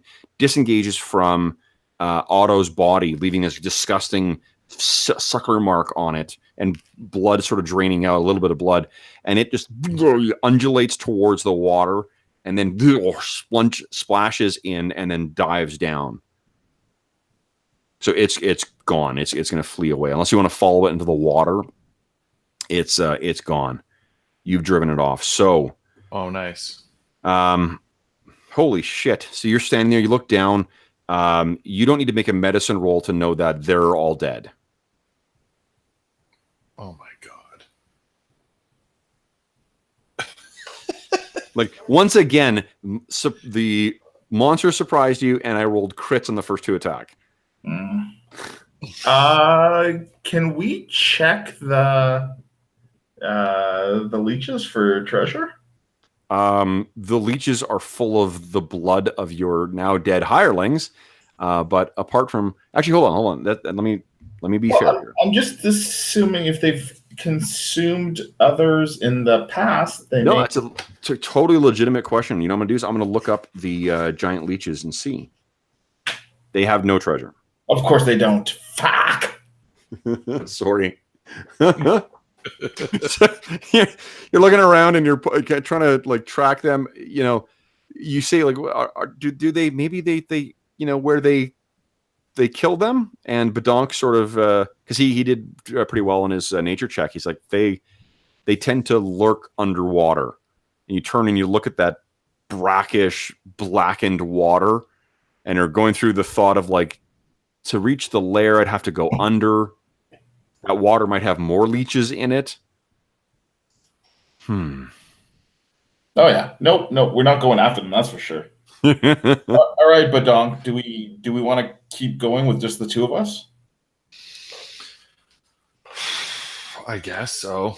Well, you guys are lost right now as it is. I'm on a metagame thing. I'm looking at the time, guys, and it is late. It's late, and just again, like from a metagame perspective, you have no real healer right now. You have no real tank right now. You've got no casters. Is it wise to go through and try and risk more random encounters? You're lost right now as it is. Well, we don't have any shovelers anymore. Oh God, that's right. Yeah, so like it would take you 6 hours to dig with just the 2 of you. That's nobody keeping watch. Well, we've got Biscuit and Bone. They both whine. All right. Well, let's head back then. Yeah, I just made a nature check for you, Badonk, and you're thinking that this is probably how nature says to try again. We will never speak of this day again. I will tell you that because what I've done to prep for this, guys, is I've actually rolled the random encounters beforehand. So then, just when they trigger, I've got them ready to go. I can tell you that it will be a while before you see leeches again. So there is that. Now, let's see if you can find your way out of here. Oh, that's pretty good. All right, so you guys are able to find your way, and you're able to make your way back into Helix with no effort. So this is, you left at about probably like 8 o'clock-ish in the morning. So you're actually getting back around noon. The caravan's departed, and Osen is sort of did you bring the corpses back with you, or did you leave them in the No, we would have. They'd be significant lighter now. They're a lot lighter. They've been deprived of their blood. Yeah, Jax or Skirg will bring Otto and Barmox. Okay, so it's a little slow because that will make you encumbered. Badonk, you've got almost no weight though, right? No encumbrance. Yeah, exactly. Almost so I think between the 2 of you guys, I'll let you just sort of work it out. Are you bringing old Jack's body back too, or are you just sort of leaving the pooch to rest out there? If we can, we should bring him back and bury him with Okay. Barrowmoze. So you, as you guys are making your way back into town with you got like kind of like a travois or travois to bring them back in. Where are you bringing the bodies? Like to St. Yig's church, or to, which would be hysterical if you bringing the bodies through the town square? Yeah, I think maybe the church. I mean, if we brought them back to the to Ocean, I'd like to do some returns, please. These ones were no good. God. Okay. Bring them to the church. Okay, so you bring them to the church of, and I think maybe you get there just as, I'm going to roll randomly to see who comes out. I really want it to be Sella, but I'm gonna roll randomly. It's Sella. Yes. Yes. So you guys are making your way up towards, how are you getting there? Are you trying to like avoid the main area, or are you just like dragging the bodies up and, Yeah, pretty much. Okay. So as you're going through town, there's kind of like, everyone's sort of gasping and whatnot, because people have come to the town square to eat lunch. That old lady, you hear a bunch of kids start crying because there's that grandmother is bringing her kids back, and she's like, "Get behind my skirt!" And you guys get to the door when the door opens and Sella walks out and sees you, and she seems a little displeased, and then she looks down and sees what you're dragging behind you, and looks with horror, and she says, "Good God, are they dead?" And she runs over to try and check the bodies. I think Skirk makes that sound, right? Oh man. So well, I don't think there's anything you can do for them now other than provide them a proper burial. And you'll pay for that? I suppose we will. Is that not something that the church does? It's expected that the loved ones, just as a bit of information, no, like they that's part of the reason they make money, right? Like, is you provide, you don't pay them directly. They say it's a donation to the church, but it's a donation to the church for them to do their, whatever services. All right. Well, I guess we did get them killed. Yeah. All right. Yeah, we should pay. Okay. So we'll figure out what the price of that is, but yeah, she's she is not your biggest fan, but fortunately, Brother Osen seems to be. So you guys find yourself with an afternoon to kill, and you sort of look at each other, and you look over at the Strumpet, and you decide to make way over there and do a little bit of day drinking and figure out what your next plan is going to be. So, in the last bit of the session here, guys, let's figure out some XP, because we did have a lot happen tonight. So, leeches. Leeches are pretty cool, eh? Yeah, they're a little dangerous. To be honest, it's because it was the crits and the fact that it was henchmen. Remember that the henchmen only have 8 to 10 hit points, so really doesn't take much to take one of them down. Okay, so let me add up the XP for the combat encounter. Wow, it's actually not nothing. And let's see here. So the investigation, you unfortunately didn't see it through quite to the end. So I'm going to give you a moderate reward for that, which is 30. And you were unsuccessful with hiring the other guys, but you did make an effort there, and you really did try, because you went you tried to pay him extra. So I'll count that as a moderate as well. and you try to help save the supplies for St. Yig as well. So I'm going to give you XP for that. Anything else you can think of? You didn't earn any money necessarily, so there's not any monetary rewards for XP. Anything else you can think of? We'll do it this way.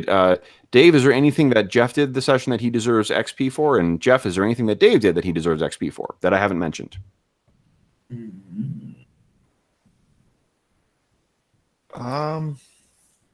Nothing comes to mind, but wasn't there something we were supposed to remind you about at the end for XP? I think that was putting the...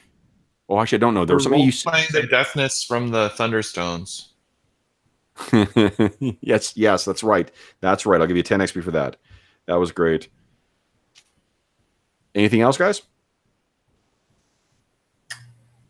No, nothing that comes to mind. Okay. Well, then, what you guys are earning is 190 XP for tonight. So that's about a fifth of the way towards level 3. And with your current XP, let's see here, that will put you... Badonk, you're going to be at 340 XP. And Skurg, you are going to be at 290 XP. Nice. That's pretty good. So we'll figure out what the adjustments for... Oh, and more importantly, Skurg, you're now at 1 renown with the Church of St. Yig. A cheval, if you will. A cheval, correct. And the other places, like the other factions that we've got so far, Brenda's actively trying to make the Church of Arcantral a thing. They don't really have a presence here, so I've told him that like he needs to sort of do things to try and build up their presence to make them more influential. But that's what one of the things he's pursuing. You can pursue other factions, including the House of Ironguard, the Church of St. Yig, the Thornswild Elves, which live in the southwestern portion of the, or southeastern portion, I should say. No, southwestern portion of the Duchy of Eric. The Cult of the Green Man, which is a basically like a druidic or kind of like nature cult that predates the worship of Saint Yig. And there's a lot of folks out here who kind of still secretly follow the Green Man rather than Saint Yig. And there's the Shadow Hands. There's two more. Shadow Hands, which are the Thieves Guild, that seems to be based out of Bogtown. And there are the Dwarves of the Moon Peaks. And you can find all that information on the campaign document as well. So there we go. Cool. Well, that was a fun session tonight, guys. That was a nice and fun change of pace. Yeah, thanks for running it, Kev. Of course. No. And anytime you guys want to run, you just let me know. And as long as it fits in the schedule, I am happy to jump in. The amount of prep for this, like I said, was about half an hour. Cool. Yeah, it was great. Like 4 hours of play out of half hour of prep. I'll take that trade-off any day. Well, thanks for joining today, Jeff. No problem. It's always cooler than having to go at it on your own. Absolutely. For sure. And, with it's cool that you guys sort of getting more XP under your belt, because the further ahead you guys get, the more it helps everybody else. Because anyone who adventures with these two characters now, they're going to be gaining extra XP to help them get to level 2 faster. Right. Yeah, so I think that's very cool. All right, so for those listening at home, thanks so much for joining us. We had a lot of interesting chat today in the chat, more so than we usually do. If you have any comments, questions, or concerns regarding the session, please don't hesitate to leave a comment in the comment section of the video below. You can shoot me a tweet on Twitter at Dungeon Musings. It's Dungeon Musings, all one word and plural. Or you can shoot me an email at dungeonmusings@gmail.com. And finally, you'll notice that we have some links in the bottom of the description of this video. Those are to the charity fundraising campaign that we're running on the channel. If you enjoyed the session, I'd ask that you consider clicking through and learning more about the Heroes Save Villages campaign we're running. This is something where we've paired up with the SOS Children's Villages International Charity. It's a really terrific charity that provides advocacy and benefits for children living in really difficult circumstances, circumstances where they're not really able to enjoy being a kid. So if you want to learn more about that, please don't hesitate to click through. You can learn about the campaign and the rewards that we have available for it. All donations go strictly to the SOS Children's Villages International. None of it goes to us. None of it goes to overhead. And finally, you can also click on the link that'll take you to a video I shot that describes my reasons for setting up the campaign and my relationship with SOS Children's Villages International. Last thing, thank you to my players for making it tonight. This was a lot of fucking fun. This is 2 sessions of the Barrowmaze campaign over a long weekend. It makes me a very happy DM. So thanks for playing tonight, guys. Yay. Welcome. And otherwise, we will see you folks again very soon. We will be back in the Barrowmaze, I think, on Wednesday. So thanks, and we'll see you all soon.